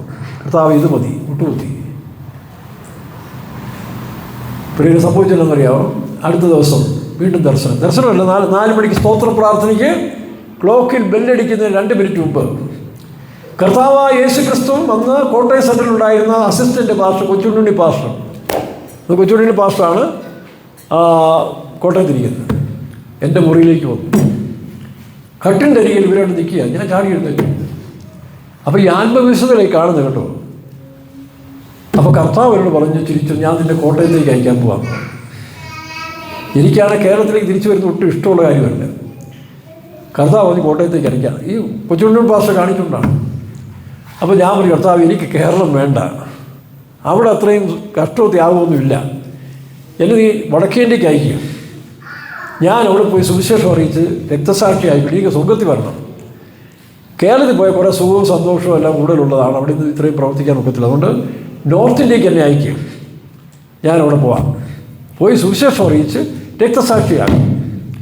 അപ്പം ഞാൻ മറന്നുപോയൊരു സംഭവം കർത്താവിനെ ഓർപ്പിക്കുകയാണ്. 1979 ഞങ്ങൾ അഭിഷേകം പ്രാപിച്ച സമയത്ത് നെടുമുടി പാലം പണി നടന്നുകൊണ്ടിരിക്കുക, ഒരു സ്പാൻ വാർത്തിട്ടിരിക്കുകയാണ്. ഞങ്ങൾ രാത്രി കാത്തിരിപ്പയോ കഴിഞ്ഞിട്ട് ഈ പറഞ്ഞുകൊണ്ട് ആ പാലത്തിന് മേളിൽ കയറി 3-4 സഹോദരന്മാർ പ്രാർത്ഥിക്കും. അന്ന് രക്ഷിക്കപ്പെട്ടു വന്ന 3-4 പുതിയ സഹോദരന്മാരുണ്ടായിരുന്നു. അന്ന് കോട്ടയം സെൻറ്ററിൽ ഒരു വല്ലാത്ത അന്തരീക്ഷത്തിൽ കൂടെ വേല പോകുന്ന സമയം 78 ഓർത്തോണം, 78-79. ആ 78-ാം വർഷത്തിലാണ് പാസ്റ്റർ TV തോമസും പാസ്റ്റർ അവറാച്ചൻ പാസ്റ്ററും കൂടെ കോട്ടയത്തിരിക്കുമ്പോൾ സ്വർഗത്തിൽ നിന്ന് ആകാശത്തു നിന്നൊരു വലിയ തീ ഇറങ്ങി, ഒരു ലൈറ്റ് കൂടെ ഇറങ്ങി, ഇത് കെട്ടുപോയി. റൗണ്ടിൽ ആ ഫെയ്ത്ത് ഹോമിൻ്റെ പ്രാർത്ഥന അവർ പ്രാർത്ഥിച്ചുകൊണ്ടിരിക്കുക. ഡോക്ടർ കല്യാണിക്കുട്ടിയുണ്ട്, മറ്റു പലരും ഇവിടെ ഉണ്ട്. പ്രാർത്ഥിക്കുന്ന സമയത്ത് പെട്ടെന്ന് ഒരു റൗണ്ടിൽ, വലിയ റൗണ്ടിൽ എഴുതി കാണിച്ചു, Jesus is coming soon, repent. ഇതായിരുന്നു ആ നടുവിൽ എഴുതിയിരിക്കുന്നത്. ഇത് കണ്ടിട്ട് CMS ബസ്സിൻ്റെ ഓണർ, കത്തോലിക്ക ഒരു ഫാമിലി വലിയമ്മ, അവിടെ നിൽക്കുമ്പോൾ പ്രാർത്ഥിക്കുന്ന സമയത്ത് അമ്മച്ചിക്ക് വലിയ ഇഷ്ടമാണ്. അവർ നോക്കുമ്പോൾ ഈ വെളിച്ചം കണ്ടിട്ട് ബോധം കെട്ട് വീണു. അവരെ ആശുപത്രി കൊണ്ടുപോയി. ഡോക്ടർ കല്യാണിക്കുട്ടിയും ഇവരെല്ലാം കണ്ടിട്ട് പെട്ടെന്ന് ദൈവത്തോട് നിലവിളിച്ച് പ്രാർത്ഥിച്ച് ആത്മാവിൽ നിറഞ്ഞു. അന്നാണ് നമ്മളുടെ ഉലഹന്നാൻ പാസ്റ്റർ ഡ്രൈവറായിരുന്നു, വിശ്വാസിയായ ഡ്രൈവറായിരുന്ന സമയത്ത് ഗൾഫിൽ പോകാൻ വേണ്ടി പാസ്പോർട്ട് എടുത്ത് റെഡിയായി നിൽക്കുന്ന സമയത്താണ് ഈ സംഭവം. പുള്ളി കുറച്ച് കർത്താവ് വരാറായി, പാസ്പോർട്ടും വലിച്ചു കയറി പുള്ളി സുവിശേഷ വേലയ്ക്ക് ഇറങ്ങി. ഏതായാലും കുറച്ച് നാളിന് ശേഷം ഞാൻ പുനരുപയോഗിച്ച് മരിക്കുകയും ചെയ്തു. അപ്പോൾ ആ സംഭവം ഒരു നോട്ടീസെല്ലാം ആ സംഭവങ്ങളിൽ അടിച്ചിറക്കിയായിരുന്നു. ഈ സമയത്ത് ഞങ്ങൾ രക്ഷിക്കപ്പെട്ടു വരും. അപ്പോൾ അന്ന് സാത്താൻ ഈ പറഞ്ഞ പോലെ കോട്ടയം വേലയെ പല വിധത്തിൽ മോശം പൊക്കിയൊരു സമയമായിരുന്നു. ആ സമയത്താണ് ഞങ്ങൾ രക്ഷിക്കപ്പെട്ടു വരുന്നത്. വാസ്തവത്തിൽ ഞങ്ങൾക്കറിയാം, അവിടുത്തെ അന്തരീക്ഷം മനസ്സിലായി. ഞങ്ങളുടെ ഈ പാലത്തിന് വേണ്ടി കോട്ടയം വേല, ഇപ്പോൾ നമ്മൾ കട്ടപ്പനയ്ക്ക് വേണ്ടി നിലവിളിക്കുന്ന പോലെ, ഈ കട്ടപ്പനയുടെ ഉദ്ധാരണത്തിന് വേണ്ടി നമ്മൾ പ്രാർത്ഥിക്കുന്ന പോലെ അന്ന് ഞങ്ങൾ പ്രാർത്ഥിക്കുമായിരുന്നു. ദൈവമേ, ഇങ്ങനെ ഒരു അവസ്ഥയിലേക്ക് വിടരുതേ, വീണ്ടും ഇതിന് ഉദ്ധരിക്കണമെന്ന് ഞങ്ങൾ ഈ 3-4 പേര് പ്രാർത്ഥിക്കുമായിരുന്നു. അങ്ങനെ ഒരു ദിവസം ശനിയാഴ്ച രാത്രി ഞങ്ങൾ പ്രാർത്ഥിക്കുന്ന സമയത്തിൽ ഞങ്ങൾ ടോട്ടലി 3-4 പേരുണ്ട്, 3-4 പേര്. അതെ, കുറേ നേരം ഞങ്ങളിങ്ങനെ കരഞ്ഞ് പ്രാർത്ഥിച്ചുകൊണ്ടിരിക്കുമ്പോൾ ഞാനൊരു സംഭവം കൊണ്ട്, ഒരു മധ്യവയസ്കനായ ഒരു മനുഷ്യൻ പെട്ടെന്ന് ഞങ്ങളുടെ പ്രാർത്ഥനയിലിരിക്കുകയാണ്. ഞങ്ങളെക്കാൾ കൂടുതൽ തൻ്റെ കണ്ണിൽ കൂടെ കണ്ണീര് വരികയാണ്. അപ്പം ഞാൻ ചോദിച്ചു, എന്താ അങ്ങ് എപ്പോൾ കയറി വന്നെന്ന് ചോദിച്ചു. ഞാൻ ചോദിച്ചു, എന്തിനാ കരയുന്നത്? നിങ്ങൾ കരയുന്ന വിഷയം തന്നെയാണ് എൻ്റെയും വിഷയം. ഞാൻ ഈ കോട്ടയം വേലയ്ക്ക് വേണ്ടി എത്രയോ നാളുകളായി കരഞ്ഞുകൊണ്ടിരിക്കുകയാണെന്ന് നിനക്കറിയാമെന്ന് ചോദിച്ചു. അപ്പം ഞാൻ ചോദിച്ചു, അങ്ങ് ആരാ? പെട്ടെന്ന് മറ്റൊരു മധ്യവയസ്കരെപ്പോലെ നല്ലൊരു മനുഷ്യനെ കണ്ടതാണ്. മാറിയിട്ടൊരു പ്രകാശ വലയത്തിൽ ആ ബോർഡർ ലൈറ്റ് കണ്ടുകൊണ്ട് ഞാൻ മുഖം തേജസ് കാണുകയാണ്. കർത്താവായ യേശുവായിരുന്നു. യേശു പെട്ടെന്ന് നല്ല ഗർജിക്കുന്ന സ്വഭാവം ഇതിൽ പറഞ്ഞു, ഞാൻ ഈ കോട്ടയം വേലയെ നവീകരിക്കുന്നൊരു സമയം വരും. ഈ കോട്ടയം വേലയെ ഞാൻ നവീകരിക്കുന്ന സമയം വരും. അന്ന് നീ എൻ്റെ കൂടെ സുവിശേഷ വേല ഇവിടെ ചെയ്യുമെന്ന്. എവിടെ? കോട്ടയത്ത്. ഞാനത് വേലയ്ക്ക് പോലും ഇറങ്ങിയിട്ടില്ല. വിശ്വാസി വന്നിട്ട് 1 വർഷം പോലും ആയില്ല, ചില മാസങ്ങളെ ആയുള്ളൂ. നീ എൻ്റെ കൂടെ കോട്ടയത്ത് വേല ചെയ്യുമെന്ന് പറഞ്ഞു. ഞാൻ 81-ൽ സുവിശേഷ വേല കോട്ടയത്ത് തന്നെ വേലയ്ക്ക് എടുക്കുമ്പം ആ കോട്ടയം വേലയുടെ അവസ്ഥ ഞാൻ പറയുന്നത്, ചീഫ് പാസ്റ്ററും പാസ്റ്റർ TV തോമസും 2 പേരും പറഞ്ഞു, ഈ കോട്ടയത്തേക്ക് കാലുകുത്തി വെക്കരുത്, നേരെ മദ്രാസിലേക്ക് പൊക്കോളാൻ പറഞ്ഞു. അന്ന് ആ സമയത്ത് ആ കോട്ടയം വേല അങ്ങനെ പിശാചിന് വലിയ പോരാട്ടം നടത്തിയ സമയമായിരുന്നു. നേരെ മദ്രാസിൽ പൊക്കോളാൻ വന്നേക്കാൻ പറഞ്ഞു. നോക്കണം, ഒരു സെൻറ്ററുകാരൊരു പ്രാർത്ഥന വയ്ക്കാൻ പോലും ചീഫ് പാസ്റ്റർ അനുവദിച്ചില്ല. നിങ്ങൾ അവിടുത്തെ ഉപദേശികൾ പ്രാർത്ഥിച്ചതിന് ശേഷം അങ്ങോട്ട് നേരെ ട്രെയിൻ കയറി പോരാൻ പറഞ്ഞു. അപ്പോൾ കോട്ടയത്തേക്ക് പോലും കാലുകുത്തരുന്ന് പറഞ്ഞ് എന്നെ 5 വർഷം കഴിഞ്ഞപ്പോൾ തിരുവണ്ണാമല വെച്ച് കർത്താവ് പറയുന്നത് ഞാൻ കോട്ടയത്തേക്ക് അയക്കാൻ പോകുന്നത്. അപ്പോൾ അന്ന് പറഞ്ഞ ഓർമ്മയുണ്ട്, കർത്താവിനെ ഓർപ്പിച്ചു, ഞാൻ നിന്നോടൊന്ന് സംസാരിച്ചല്ലോ, ഈ കോട്ടയം വേല ഞാൻ നവീകരിക്കുന്ന സമയം നീ എൻ്റെ കൂടെ കാണും, ആ സമയം വന്നിരിക്കുകയാണ്. അന്ന് നിങ്ങൾക്കറിയാം 84-85 സമയങ്ങളിൽ സിലോൺ പെന്തക്കോസ്ത് മിഷൻ്റെ പേരുമാറ്റത്തോടു കൂടി ഉണ്ടായ ചില ഭൂകമ്പങ്ങളൊക്കെ അറിയാമല്ലോ. ആ സമയത്താണ് പ്രവാചകൻ വർഗീസ് പാസ്റ്റർ, അത് ഏലിയാവിൻ്റെ ആത്മാവുള്ള മനുഷ്യനായിരുന്നു. ഏലിയാവിനെ അയക്കുമെന്ന് പറഞ്ഞാൽ യോഹന്നാൻ്റെ മേലെ ഏലിയാവിൻ്റെ ആത്മാവുണ്ടായിരുന്നു. പാസ്റ്റർ KC വർഗീസ് ഏലിയാവിൻ്റെ ആത്മാവുള്ള മനുഷ്യനായിരുന്നു. താൻ വാതുറന്നൊന്ന് പറഞ്ഞാൽ അറിയാതെ പറഞ്ഞു, നീ ഇപ്പം തീരുമെന്ന് പറഞ്ഞാൽ അന്നേരം തീരും. അങ്ങനെ എത്ര എണ്ണം ചത്തുണ്ടോന്ന് അറിയാം. അയ്യോ, അതെല്ലാം പുള്ളി മരിക്കുന്നതിന് പേറ്റ് പറഞ്ഞു കേട്ടോ. എത്ര എണ്ണം. ഒരിക്കൽ ബാംഗ്ലൂരിൽ ഒരു ഫെയ്ത്ത് ഹോമിൽ വെച്ച് ആൾക്കാർ കല്ലെറിഞ്ഞു. ഇദ്ദേഹം ആത്മാവിനെ കൂടി എന്നിട്ട് അവിടുന്ന് ഇറങ്ങിയ സ്ഥലത്തുനിന്ന് ഒരു പിടി കല്ലെടുത്തു, മണ്ണെടുത്തു. തനിക്ക് ആ എലിയാവെന്ന് പറഞ്ഞ് പഴയ ദൈവത്തിൻ്റെ ആത്മാവുണ്ട്. ഒന്നുകിൽ അവൻ അല്ലെങ്കിൽ ഞാൻ. മണിക്കൂറിനകം ആ വ്യക്തി എത്തും, മറ്റുള്ളവരൊക്കെ വിശ്വാസം വരികയും ചെയ്തു. ഇങ്ങനെ പല സംഭവങ്ങൾ ഉണ്ടായിട്ടുണ്ട്. അതാണ് പ്രവാചകൻ പഠിച്ചത്. അദ്ദേഹത്തെ കോട്ടയം മേലേക്ക് അയക്കുകയും താൻ ഈ കോട്ടയം മേലയിൽ വന്ന് തൻ്റെ പ്രവർത്തനം ആരംഭിച്ചപ്പോൾ പ്രിയരെ കുറേ വേലക്കാർ ഇവിടുന്ന് സുവിശേഷകരെ വിട്ടുപോയി. കാരണം അവർ ഈ പറഞ്ഞ പോലെ സാത്താൻ്റെ പിടിയിലായിപ്പോയി, വില വിട്ടുപോയി. വേറെ ചിലർക്ക് ഈ സെൻറ്ററിൽ വേല ചെയ്യാൻ കഴിയാതെ അവരവരുടെ സ്വന്തം സെൻറ്ററിലേക്ക് മാറിപ്പോയി. ആ സമയത്താണ് ഞങ്ങളെ അവിടുന്ന് എല്ലാം ഇങ്ങനെ ദൈവം കളക്ട് ചെയ്ത് കുറേ പുതിയ ടീമിനെ കൊണ്ടുവന്ന് കോട്ടയത്താക്കുകയും കോട്ടയത്തൊരു ഉണർവിൻ്റെ സമയമായിരുന്നു. അത് ഉദാഹരണമാണ്. ഇപ്പോൾ ലിങ്കൻ്റെയൊക്കെ സഭയായിരുന്നല്ലോ പട്ടംകൊള്ളി. 20-ലധികം പേര്, ഒരു വർഷം തന്നെ 17 പേര് സുവിശേഷ വേലയ്ക്ക് പ്രതീക്ഷിച്ചു. 20-22 പേര് 2 വർഷത്തിനും 3 വർഷത്തിനകം വേലയ്ക്കിറങ്ങി, പല വേലകൾ സ്ഥാപിച്ചു. അപ്പോൾ ദൈവത്തിൻ്റെ ഒരു പ്രവൃത്തി ഒരു ഭാഗം നടക്കുമ്പോൾ തന്നെ സാത്താൻ മറുഭാഗത്ത് പ്രവർത്തിക്കും. അപ്പോൾ ലൂസിഫർ മറ്റൊരു ശക്തിയാണ്. മറ്റൊന്നാണ് വാഴ്ച കാത്തുകൊള്ളാത്ത ഒരു ദൂതൻ ഗുണമുണ്ട്. യൂദായുടെ ലേഖനത്തിൽ വായിക്കുമ്പോൾ അവരെ അന്ധതമസ്സിൽ കെട്ടിയിട്ടിരിക്കുകയാണ്. അതൊരു പക്ഷേ ചിലർ വ്യാഖ്യാനിക്കുന്നത് ഇങ്ങനെയാണ്: യൂഫ്രട്ടീസ് നദിയിൽ 4 ശക്തികളെ ബന്ധിച്ചിട്ടുണ്ടെന്നാണ്.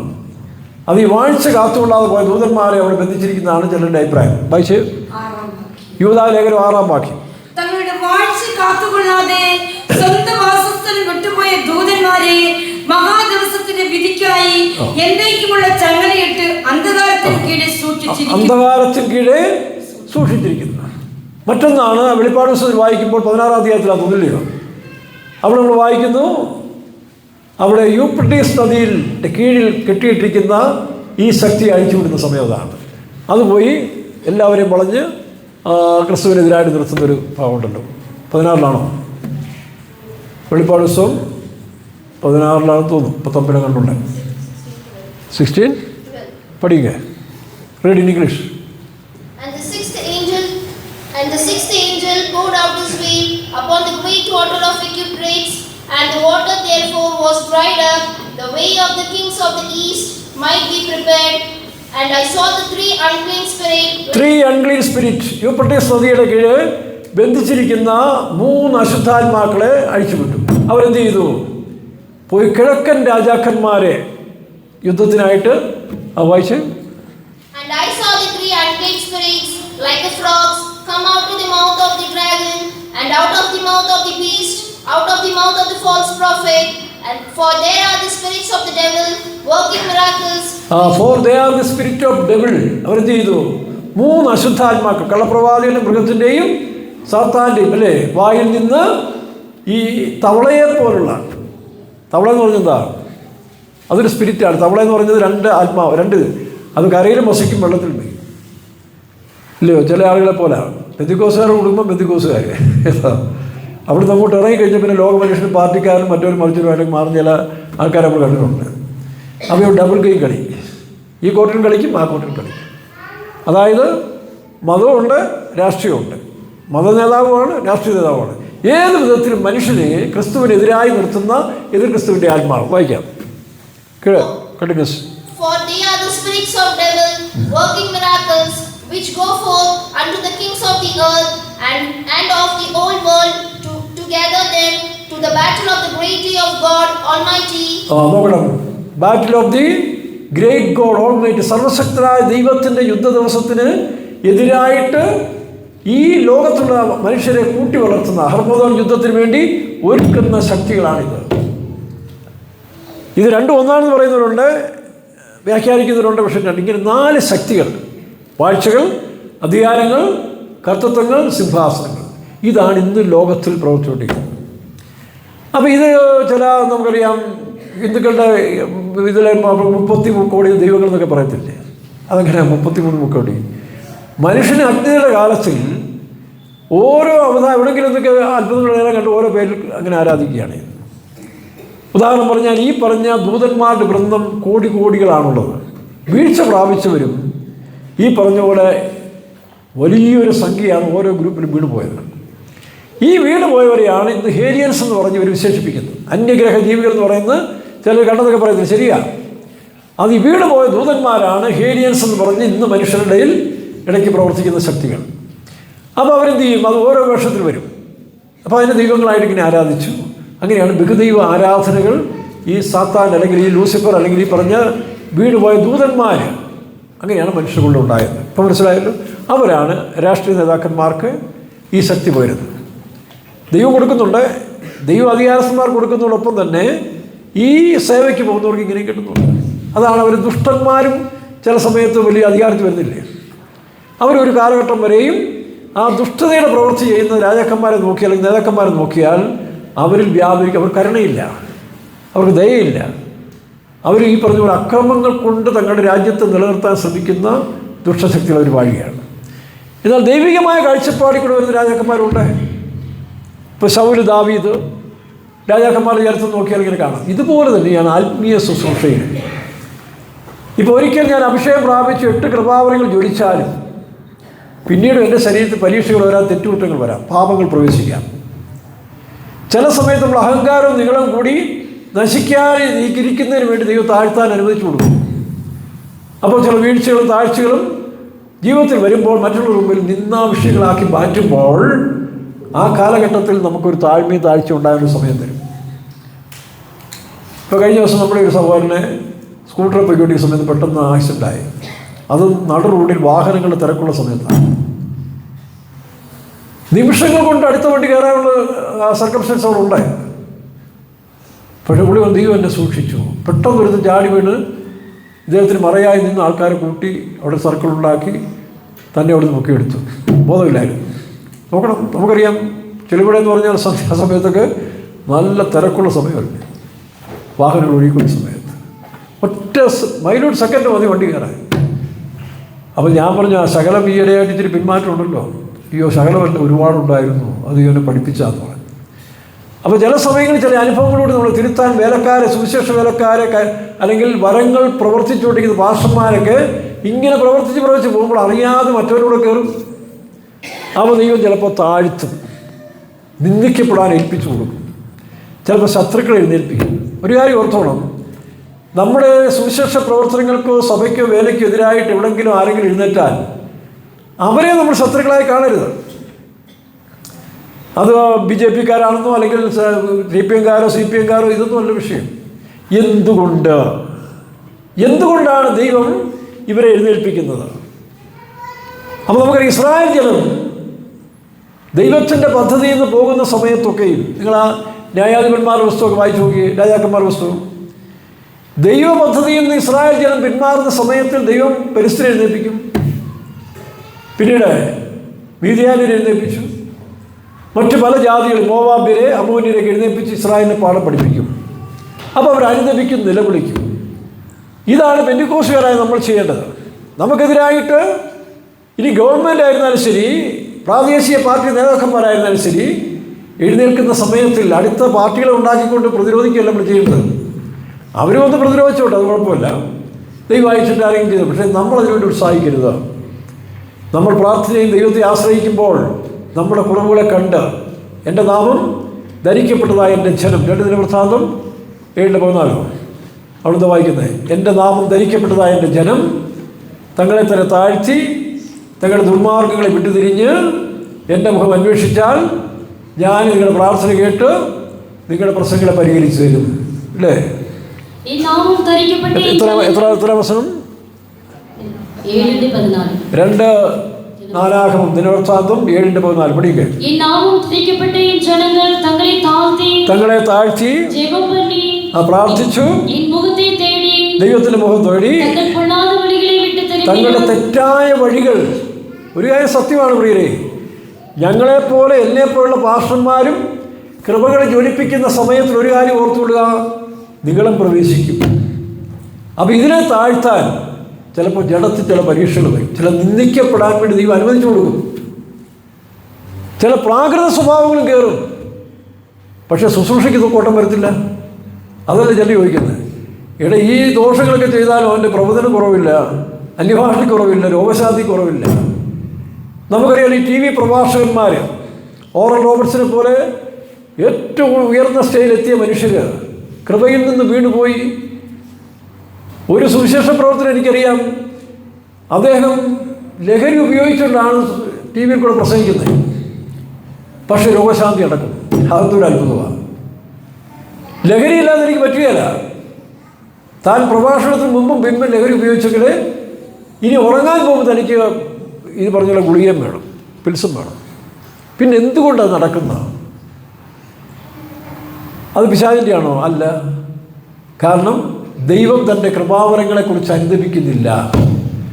അതല്ലേ ലൂസിഫർ വീണിട്ടും ലൂസിഫറിൻ്റെ ശക്തി കളഞ്ഞിട്ടില്ലല്ലോ. ആ ശക്തിയെ ന്യായം വിധിക്കുന്നത് വെളിപ്പാട് ദിവസം 19-ാം അധ്യായത്തിൽ അവസാനത്തിലാണ്. ഇതുപോലെ പാസ്റ്റർമാർക്കും ശുശ്രൂഷകർക്കും കൊടുക്കുന്ന കൃപകളും വരങ്ങളും ജ്വലിച്ചുകൊണ്ടിരിക്കും. അത് ദൈവം എടുത്തു കളയത്തില്ല. പക്ഷെ അവർ മാനസാന്തരപ്പെടാനുള്ള അവസരം ദൈവം കൊടുക്കും. അതുകൊണ്ടാണ് ജീവിതത്തിൽ ഫെയിലിയേഴ്സ് ഉണ്ടെങ്കിൽ പോലും ശുശ്രൂഷയിൽ പ്രകാശിച്ചുകൊണ്ടിരിക്കുന്ന മനുഷ്യരെ കാണാൻ കഴിയുന്നുണ്ട്. അതിതായിട്ട് കാരണം ദൈവം അവരെ അഭിഷേകം ചെയ്തപ്പോൾ അല്ലെങ്കിൽ കൊടുത്ത കൃപാവരങ്ങൾ പെട്ടെന്ന് എടുത്തു മാറ്റുന്നില്ല. അത് പ്രവർത്തിച്ചുകൊണ്ടേയിരിക്കും. പക്ഷേ അവർ മാനസാന്തരപ്പെട്ട് യഥാസ്ഥാനപ്പെടാതെ ഈ ശുശ്രൂഷയുടെ മറവിൽ പാപപ്രവൃത്തികൾ ചെയ്യുകയും പൈസ ഉണ്ടാക്കാനും സ്വത്ത് സ്വരൂപിക്കാനും പേരും പ്രശസ്തി ഉണ്ടാക്കാൻ പോയാൽ അവരെക്കുറിച്ചാണ് മത്തായിയുടെ സുവിശേഷം 7:23 വായിക്കുമ്പോൾ, ഞാൻ നിങ്ങളെ ഒരു നാളും അറിയുന്നില്ല. നിങ്ങളെൻ്റെ നാമത്തിൽ പ്രവചിച്ചു, അന്യഭാഷ പറഞ്ഞു, രോഗശാന്തി എല്ലാം ചെയ്തു, പക്ഷേ ഞാൻ നിങ്ങളെ. അപ്പോൾ അതുകൊണ്ട് പിശാചാന്ന് പറയാൻ നോക്കില്ല. ദൈവം കൊടുത്ത വരങ്ങൾ ദൈവം തിരിച്ചെടുക്കുന്നില്ല. പക്ഷെ അവൻ പിന്നെയും മാനസാന്തരപ്പെടാൻ അവസരം കൊടുക്കും. അതവൻ പാഴാക്കി കളഞ്ഞാൽ ആ അത്ഭുതം ചെയ്ത മനുഷ്യരും അടയാളം ചെയ്ത മനുഷ്യരും രോഗശാന്തി നടത്തിയവരുമൊക്കെ നിത്യ നരകത്തിലേക്കാണ് പോകുന്നത്. ദൈവം, ഞാൻ നിങ്ങൾ ഒരു കാര്യം അറിയുന്നില്ല. അക്രമക്കാരെ, നിങ്ങൾ എൻ്റെ നാമം ഉപയോഗിച്ച്, ഞാൻ തന്ന കൃപകൾ ഉപയോഗിച്ച് നിങ്ങൾ എൻ്റെ രാജ്യത്തിന് വേണ്ടി പണിയല്ല ചെയ്തത്. ശലോമോന് കൊടുത്ത ജ്ഞാനം നോക്കണം. ശലോമോന് കൊടുത്ത ജ്ഞാനം അവൻ ദേവാലയം പണിതെങ്കിലും പിന്നീട് അന്യ ദൈവങ്ങൾക്ക് അവൻ ക്ഷേത്രങ്ങൾ ഉണ്ടാക്കി കൊടുത്തുകൊണ്ടിരുന്നു. വിഗ്രഹങ്ങളെ ആരാധിക്കാൻ പോയി. ഇതുപോലെ പെന്തിക്കോസ് സുവിശേഷകർ കാത്തിരുന്ന് പ്രാപിക്കുന്ന കൃപകളോ വരങ്ങളോ ദൈവരാജ്യത്തിൻ്റെ സഭയുടെ കെട്ടുപണിക്ക് വേണ്ടി ഉപയോഗിക്കാതെ തങ്ങൾക്ക് വസ്തു സമ്പാദിക്കാൻ, തങ്ങളുടെ ജടിക മോഹങ്ങൾ നിവർത്തിക്കാനും തങ്ങളുടേതായ താല്പര്യങ്ങൾ മക്കൾക്ക് വേണ്ടി സമ്പാദിക്കാനും പോയാൽ കുറേ കഴിയുമ്പോൾ ദൈവം വിട്ടുകൊടുക്കും. നിന്ദിക്കപ്പെടും.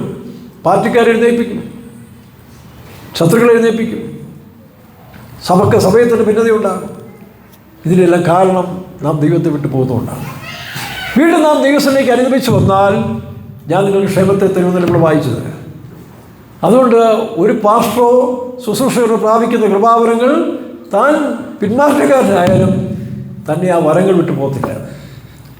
പിന്നെ അത് പ്രവർത്തിച്ചുകൊണ്ടിരിക്കും. അതൊരു സത്യം. അതാണ് ദൈവം തൻ്റെ കൃപകളെയും വരങ്ങളെയും കുറിച്ച് അനുദപിക്കുന്നില്ലല്ലോ. പക്ഷെ ആ വ്യക്തിക്കത് അനുഗ്രഹമായി മാറുകയില്ല. അപ്പോൾ ഭൂതശാന്തി രോഗശാന്തിയൊക്കെ ഉണ്ട്. ഞാനും എന്നിൽ കൂടെയും കർത്താവ് ഒരുപാട് കാര്യം പ്രവർത്തിച്ചിട്ടുണ്ട്, ഇപ്പോഴും പ്രവർത്തിക്കും. ഇപ്പോൾ നമ്മൾ അത്രയും ഈ വരങ്ങൾക്ക് അധികം ഇമ്പോർട്ടൻസ് കൊടുക്കുന്നില്ല. എന്താ കാരണം? നമ്മളിപ്പോൾ സെക്കൻഡ് പാർട്ടിലേക്ക് വന്നിരിക്കുകയാണ്. ഒരു കഥയുടെ തന്നെ എ പാർട്ട് ബി പാർട്ടുണ്ട്. നിങ്ങൾ പണ്ട് സിനിമയിൽ കാണുമ്പം CD-യില്ലേ എയും ബി ഉണ്ടല്ലോ. എ എന്നൊക്കെ പറയുന്നത് ഈ പറഞ്ഞ പോലെ ഭയങ്കര നൃത്തവും പാട്ടും ഡാൻസും ഭയങ്കര ബോളെല്ലാം കഴിഞ്ഞതിന് ശേഷം അതിൻ്റെ അവസാനത്തിലേക്ക് വരുമ്പോൾ, ക്ലൈമാക്സിലേക്ക് വരുന്ന സമയത്തിൽ ഇതെല്ലാം മാറി സീരിയസ് ആയിട്ട് നോക്കണം. അവസാനത്തിലേക്ക് വരുമ്പോൾ അതിൻ്റെ സീരിയസ് എഫക്റ്റ് പോയിന്റിലേക്ക് വരികയാണ്. കർത്താവായ യേശു തൻ്റെ ശുശ്രൂഷയെ ആരംഭത്തിൽ ചെയ്ത അത്ഭുതങ്ങളുടെ അടയാളങ്ങളെല്ലാം പിന്നീട് അധികം ചെയ്തില്ലല്ലോ. സെക്കൻഡ് പാർട്ടിലേക്ക് വന്നപ്പോൾ തൻ്റെ ശുശ്രൂഷ നിവർത്തിക്കുക എന്നുള്ളതായിരുന്നു. അതാണ് യേശു പറഞ്ഞു, നിങ്ങളറിയാത്തൊരു സ്നാനം എനിക്ക് എടുക്കാനുണ്ട്. അത് നടക്കുമ്പോൾ ഞാൻ എത്ര ഞരങ്ങുന്നതാണ്. എന്തായിരുന്നു ആ സ്നാനം? ആ സ്നാനമാണ് കാൽവരി ക്രൂശിൽ തൻ്റെ മരണം. അതിനുവേണ്ടിയായിരുന്നു പിന്നീട് തൻ്റെ പ്രിപ്പറേഷൻ. അപ്പോൾ വിശ്വാസികളും വേലക്കാരും എന്നും വലിയ കൃപകളും വരങ്ങളും സഭയിൽ കാണണമെന്നൊന്നുമില്ല. അതൊക്കെ പാർട്ട് എയുടെയാണ്. പാർട്ട് ബിയിലേക്ക് വരുമ്പോൾ നമ്മളെ തന്നെ സാക്രിഫൈസായിട്ട് ദൈവത്തിൻ്റെ യാഗമായി, ജീവനും വിശുദ്ധിയുള്ള യാഗമായി സമർപ്പിച്ചുകൊണ്ട് സൗരഭ്യവാസനായ ദൈവത്തിന് വേണ്ടി പാനീയബലിയായി വാർക്കപ്പെട്ട് പൂർണ്ണപ്പെടുന്ന നേരത്തിൽ വരുമ്പോൾ ഇതൊക്കെ ഒരു ഭാഗം നടക്കും. അതിനല്ല ഇമ്പോർട്ടൻസ്. നമ്മുടെ പാസ്റ്റർമാർ ഞങ്ങൾക്ക് പലപ്പോഴും പറയുമ്പോൾ താൻ ചത്ത് മീൻ പിടിക്കരുതെന്ന് പറയും കേട്ടോ. കാരക്കൽ ജോസിനോട് ഒരു ദിവസം എൻ്റെ മുമ്പിൽ വെച്ചിട്ട് പറഞ്ഞതാണ്, ഒരു ജീപ്പ് പാസ്റ്റർ പറഞ്ഞു, താൻ ചത്ത് മീൻ പിടിക്കാൻ പോകുമെന്ന് പറയും. അത് തകഴി ശിവശങ്കരപ്പിള്ള ചെമ്മീൻ്റെ ഇതിവൃത്തമാണ്. തകഴി ശിവശങ്കരപ്പിള്ളയുടെ ചെമ്മീൻ ലോകപ്രസിദ്ധമായ ഒരു പുസ്തകമാണ്. ആ പുസ്തകത്തിൻ്റെ ഇതിവൃത്തം ഒരു പ്രമുഖനും പ്രാഗൽഭ്യമുള്ളതായ ഒരു മുക്കുവൻ, മീൻ പിടിക്കാൻ അഗ്രഗണ്യൻ, പക്ഷേ അവസാനത്തിൽ ഒരു വലിയ മീനെ, സ്രാവ് തൻ്റെ ചൂണ്ടയിൽപ്പെട്ടു. അപ്പോൾ വലിയ സമ്പത്ത് കിട്ടുന്നതല്ലേ. അപ്പോൾ ഇവർ ഈ ചൂണ്ടക്കാർ വരുന്നുണ്ട്, ഇത് കുറേ ഇങ്ങനെ അയച്ചയച്ച് വിട്ട് ഇത് ക്ഷീണിച്ച് കഴിയുമ്പോൾ വലിച്ചു കിടക്കും. പക്ഷേ ഇത് തന്നേക്കാൾ വലിയ മീനായിപ്പോയി. ഇത് വലിച്ച് കൊണ്ടുപോയി ഒരു ചുഴിയിലായി കഴിഞ്ഞപ്പോൾ മീനും ചുഴിയിലകപ്പെട്ടു. എന്നാൽ പിടിപെടണ്ടേ? പെട്ടെന്ന് സെക്കൻഡ് കൊണ്ട് ഈ വഞ്ചി ഈളും ഈ ചുഴിക്കകത്ത് അകപ്പെട്ടു. അതാണ് അതിൻ്റെ അവസാനത്തെ ക്ലൈമാക്സ്. ഞാൻ ആ പുസ്തകം വായിച്ചിട്ടുണ്ട്, രക്ഷിക്കപ്പെടുന്നതിന് മുമ്പാണ് കേട്ടോ. അപ്പോൾ അതുകൊണ്ടാണ് ആ ഒരു പ്രൈസ് കേരളത്തിൽ താൻ ചത്ത് മീൻ പിടിക്കരുത്. TPM-കാർ വേലക്കാരെ സംബന്ധിച്ചിടത്തോളം നടത്തിപ്പുകാർ ഒരിക്കലും കൃപാവരങ്ങൾക്ക് വലിയ പ്രോത്സാഹനം കൊടുക്കത്തില്ല. ആരെങ്കിലും അങ്ങനെ ഉയർന്നു വന്നാൽ അവനെ ഇച്ചിരി താഴ്ത്തി വെക്കും, മതിരാന്ന് പറയും. കാരണം നിന്നെയാണ് ദൈവത്തിന് ഇതിൻ്റെ കൃപകളും വരങ്ങളും അല്ല ആവശ്യം. അത് ജനങ്ങൾക്കതാണ് ഇഷ്ടം. കാരണം ജനങ്ങൾ ഓടി വരും, ഞങ്ങൾക്ക് രോഗസൗഖ്യം കിട്ടണം, സൗഖ്യം കിട്ടണം. അല്ലേ? പണ്ട് ഞങ്ങൾ കോട്ടയത്ത് ജോസഫ് പൊട്ടിച്ചാൻ ഞാനും ഇവിടെ സംസാരിച്ചുകൊണ്ടിരിക്കുക. അപ്പോൾ ഒരു ബോംബെ അമ്മച്ചി വിശ്വാസിയാണ്. അവർ രോഗശാന്തിക്ക് വേണ്ടി നിൽക്കുന്ന ഒരു സ്ത്രീയാണ്. മരുന്നും ഒന്നും ആശ്രയിക്കുന്ന മരുന്നല്ല, അവർ മരുന്നിനെ ആശ്രയിക്കുന്നതിനേക്കാൾ ദൈവത്തെ ആശ്രയിക്കുകയാണ്. അവരുടെ മക്കൾ യാക്കോബക്കാരാണ്, ഓർത്തഡോക്സുകാരാണ്. അവർ അവിശ്വാസികളുമാണ്. അവിശ്വാസികളല്ല, പെന്തിക്കോസുകാരല്ലേ. ഇവർ പെന്തിക്കോസുകാർക്ക് എതിരാണ്. നോക്കണം, അമ്മ പെന്തിക്കോസിൽ പോയതും പെന്തിക്കോസ് എതിരാണ്. അപ്പോൾ ഈ ഫോൺ വന്നപ്പോൾ ഞാൻ ഫോൺ എടുത്തു. ഫോണിൽ കൂടെ പറയുക, ഫെയ്ത്തോമിന് ആരെങ്കിലും പ്രാർത്ഥിക്കാൻ പറഞ്ഞു, ഞങ്ങളുടെ അമ്മ ഇവിടെ സുഖമില്ല, കഷ്ടപ്പെടുക. നിങ്ങളാരാ? മക്കളാണ്. നിങ്ങൾ വിശ്വാസികളല്ല, ഞങ്ങൾ യാക്കോബക്കാരാണ്. ശരി, വരാമെന്ന് പറഞ്ഞു. അപ്പോൾ ജോസഫിനെയാണ് ഞങ്ങളിവിടെ പ്രാർത്ഥിക്കാൻ ചെന്നപ്പോഴേ ആ പിള്ളേർ പറയുക, അതേ പെട്ടെന്ന് പ്രാർത്ഥിയില്ല, നിങ്ങൾ പ്രാർത്ഥിച്ച് സൗഖ്യമായി ഞങ്ങൾക്ക് ലാഭം. ഇപ്പോൾ ആശുപത്രിയിലൊക്കെ കൊണ്ടുപോയി ഒരുപാട് ചിലവാണ്, അതുകൊണ്ട് നിങ്ങൾ പ്രാർത്ഥിച്ച് സൗഖ്യമാക്കുക, ഇല്ലെങ്കിൽ ഞങ്ങൾ ആശുപത്രി കൊണ്ടുപോകാം. നോക്കണം, അവർക്കതേ ഉള്ള വിഷയം എന്ന് പറഞ്ഞ പോലെ ഈ സൗഖ്യത്തിൻ്റെ പിന്നാലെ ഓടുന്നവരല്ല സ്വർഗത്തിൽ പോകാൻ വേണ്ടിയല്ല. അവർക്ക് കാര്യം നടക്കണം, ഭൂതങ്ങൾ ഇറങ്ങണം, അതൊക്കെ നല്ല കാര്യങ്ങൾ. അത് ഈ മിനിസ്ട്രിയുടെ പാർട്ട് എയിലാണ് അത് കൂടുതൽ നടക്കുന്നത്. പാർട്ട് ബിയിൽ നമ്മളെ തന്നെ പൂർണ്ണപ്പെടുത്തുന്ന മിനിസ്ട്രിയാണ്. പ്രത്യേകിച്ച് TPM-ൽ പണ്ട് കാലം തൊട്ടേ, അതായത് പാസ്റ്റർ ആൽവിൻ്റെ കാലത്തിൽ നടത്തിയ അത്ഭുതങ്ങളും അടയാളങ്ങളും പിന്നെ ആരും നടത്തിയിട്ടില്ല. ഒരു പെന്തിക്കോസിലും ഈ പറഞ്ഞ പോലെ അത്രത്തോളം എത്തിയ മനുഷ്യരുടെ ചുരുക്കമാണ്. പക്ഷേ അദ്ദേഹത്തിൻ്റെ അവസാന സമയത്ത് തൻ്റെ കൃപാവരങ്ങൾ തന്നെ രക്ഷിക്കാൻ കഴിഞ്ഞില്ലല്ലോ. അതോടുകൂടിയാണ് TPM-ലെ ഈ കൃപകൾ, ഈ പറഞ്ഞ വരങ്ങൾക്കും പ്രവർത്തനങ്ങൾക്കും വലിയ പ്രാധാന്യം കൊടുത്തിട്ടില്ല. നിന്നെക്കാളും ദൈവത്തിന് ആവശ്യം നിൻ്റെ ശുശ്രൂഷയല്ല, ശുശ്രൂഷയെക്കാളും നീയാണ് പ്രാധാന്യം.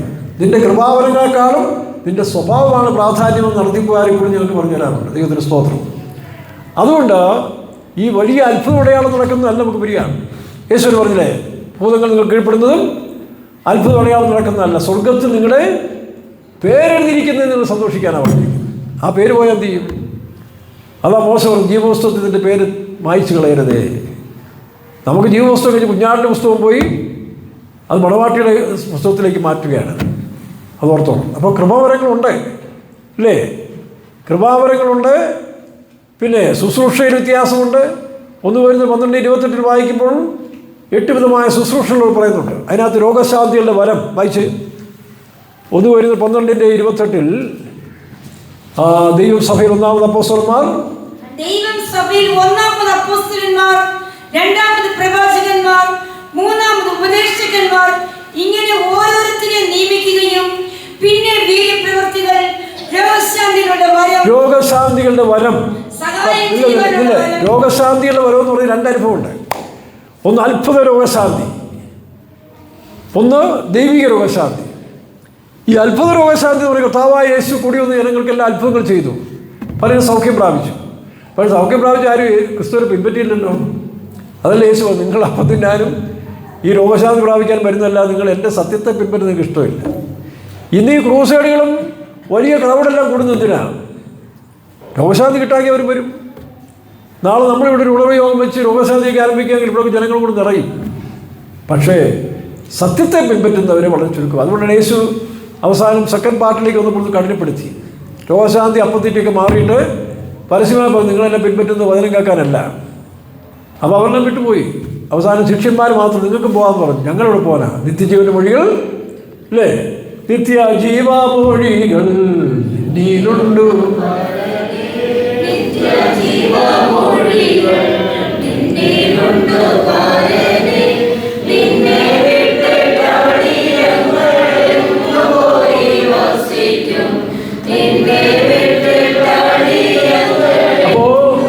അപ്പോസ്തലന്മാർ പറഞ്ഞു, നിത്യജീവന്റെ മൊഴികൾ നിന്നിലുണ്ട്, നിന്നെ വിട്ടിട്ട് ഞങ്ങൾ എവിടെ പോയി വസിക്കും? മതി മതി. അപ്പം ആ നിത്യജീവന്റെ വഴികളിലേക്കാണ്, ആ വചനത്തിലേക്കാണ് നമ്മൾ പിൻപറ്റേണ്ടത്. അതാണ് വളരെ ചുരുക്കം. അതുകൊണ്ടാണ് ഈ വഴി വളരെ ഇടുക്കം അല്ലേ. വിശാലതയിലേക്ക് പോകുന്നവർ അധികം, പക്ഷേ ഇടുക്ക് വഴിയിൽ കൂടി അതിത്തിരി കഷ്ടമാണ്. അവിടെ വരുമ്പോൾ എല്ലാവരും പിരിഞ്ഞു പോകും. കുറച്ച് പേര് മാത്രമേ ഈ സത്യത്തെ അവസാനം വരെ പിൻപറ്റുകയുള്ളൂ. അപ്പോൾ രോഗശാന്തികൾ വരാം, അത് നമുക്കൊരു വിഷയമായിട്ട് എടുക്കാം. അത്ഭുത രോഗശാന്തിയും ദൈവിക രോഗശാന്തിയും രണ്ടും രണ്ടാണ്. ഒരു ഉദാഹരണം പറഞ്ഞു കഴിഞ്ഞാൽ, ഞാൻ പറഞ്ഞില്ല, കർത്താവായ യേശു അത്ഭുത രോഗശാന്തി നടത്തി. പക്ഷേ ദൈവിക രോഗശാന്തിയെക്കുറിച്ച് യേശു പറയുമ്പോൾ മർക്കോസിൻ്റെ സുവിശേഷം 6-ാം അധ്യായത്തിൽ വന്നു അല്ലേ, ഒരു സുറഫേക്കാരിയായ ഒരു കനാന്യ സ്ത്രീ യേശുവിൻ്റെ അടുത്ത് വന്ന്, കർത്താവേ എൻ്റെ മകളെ സൗഖ്യമാക്കണമേ എന്ന് പറഞ്ഞപ്പോൾ യേശു പറഞ്ഞൊരു പദമുണ്ട്. യേശു എന്താ പറഞ്ഞേ? മക്കളുടെ അപ്പം എടുത്ത് നായ്ക്കുട്ടികൾക്ക് ഇട്ട് കൊടുക്കുന്നത് വിഹിതമല്ല. വായിച്ചേ. 6-ാം അധ്യായം 26-ാം വാക്യം. യവന സ്ത്രീ എന്ന് പറഞ്ഞാൽ ഗ്രീക്ക്, ഒരു ഗ്രീക്ക് ഇതിൽപ്പെട്ടതായ ഒരു സ്ത്രീ വന്ന യേശുവിനോട് തന്റെ മകളിൽ നിന്ന് ഭൂതത്തെ പുറത്താക്കുവാൻ അവൾ അവനോട് അപേക്ഷിച്ചു. യേശു അവളോട്, മുമ്പേ മക്കൾക്ക് തൃപ്തി വരട്ടെ, മക്കളുടെ അപ്പം എടുത്ത് ചെറുനായ്ക്കൾക്ക് ഇട്ടുകൊടുക്കുന്നത് നന്നല്ല എന്ന് പറഞ്ഞു. മക്കളുടെ അപ്പം എടുത്ത് ചെറുനായ കുട്ടികൾക്ക് ഇട്ടുകൊടുക്കുന്നത്, അപ്പം ഇതെന്താ ഒരു പ്രൈസാണ്. യഹൂദൻ ദൈവത്തിൻ്റെ കൽപ്പനയും പ്രമാണവും അനുസരിച്ചുകൊണ്ട് ജീവിക്കുമ്പോൾ അവരെ ദൈവപുത്രന്മാരെന്നാണ് വിളിക്കുന്നത്, ദൈവമക്കൾ. ഇപ്പോൾ നമ്മൾ പെന്തക്കോസ്തുകാരെ ദൈവമക്കൾ എന്ന് പറയത്തില്ലേ. എന്നാൽ മറ്റുള്ളവർക്ക് പ്രമാണമില്ല, വിഗ്രഹങ്ങളെ അല്ലെങ്കിൽ അന്യ സേവകൾ നടത്തി പ്രമാണമില്ലാതെ ജീവിക്കുന്നവരെ യഹൂദന്മാർ വിളിച്ചാണ് നായ്ക്കുട്ടികൾ.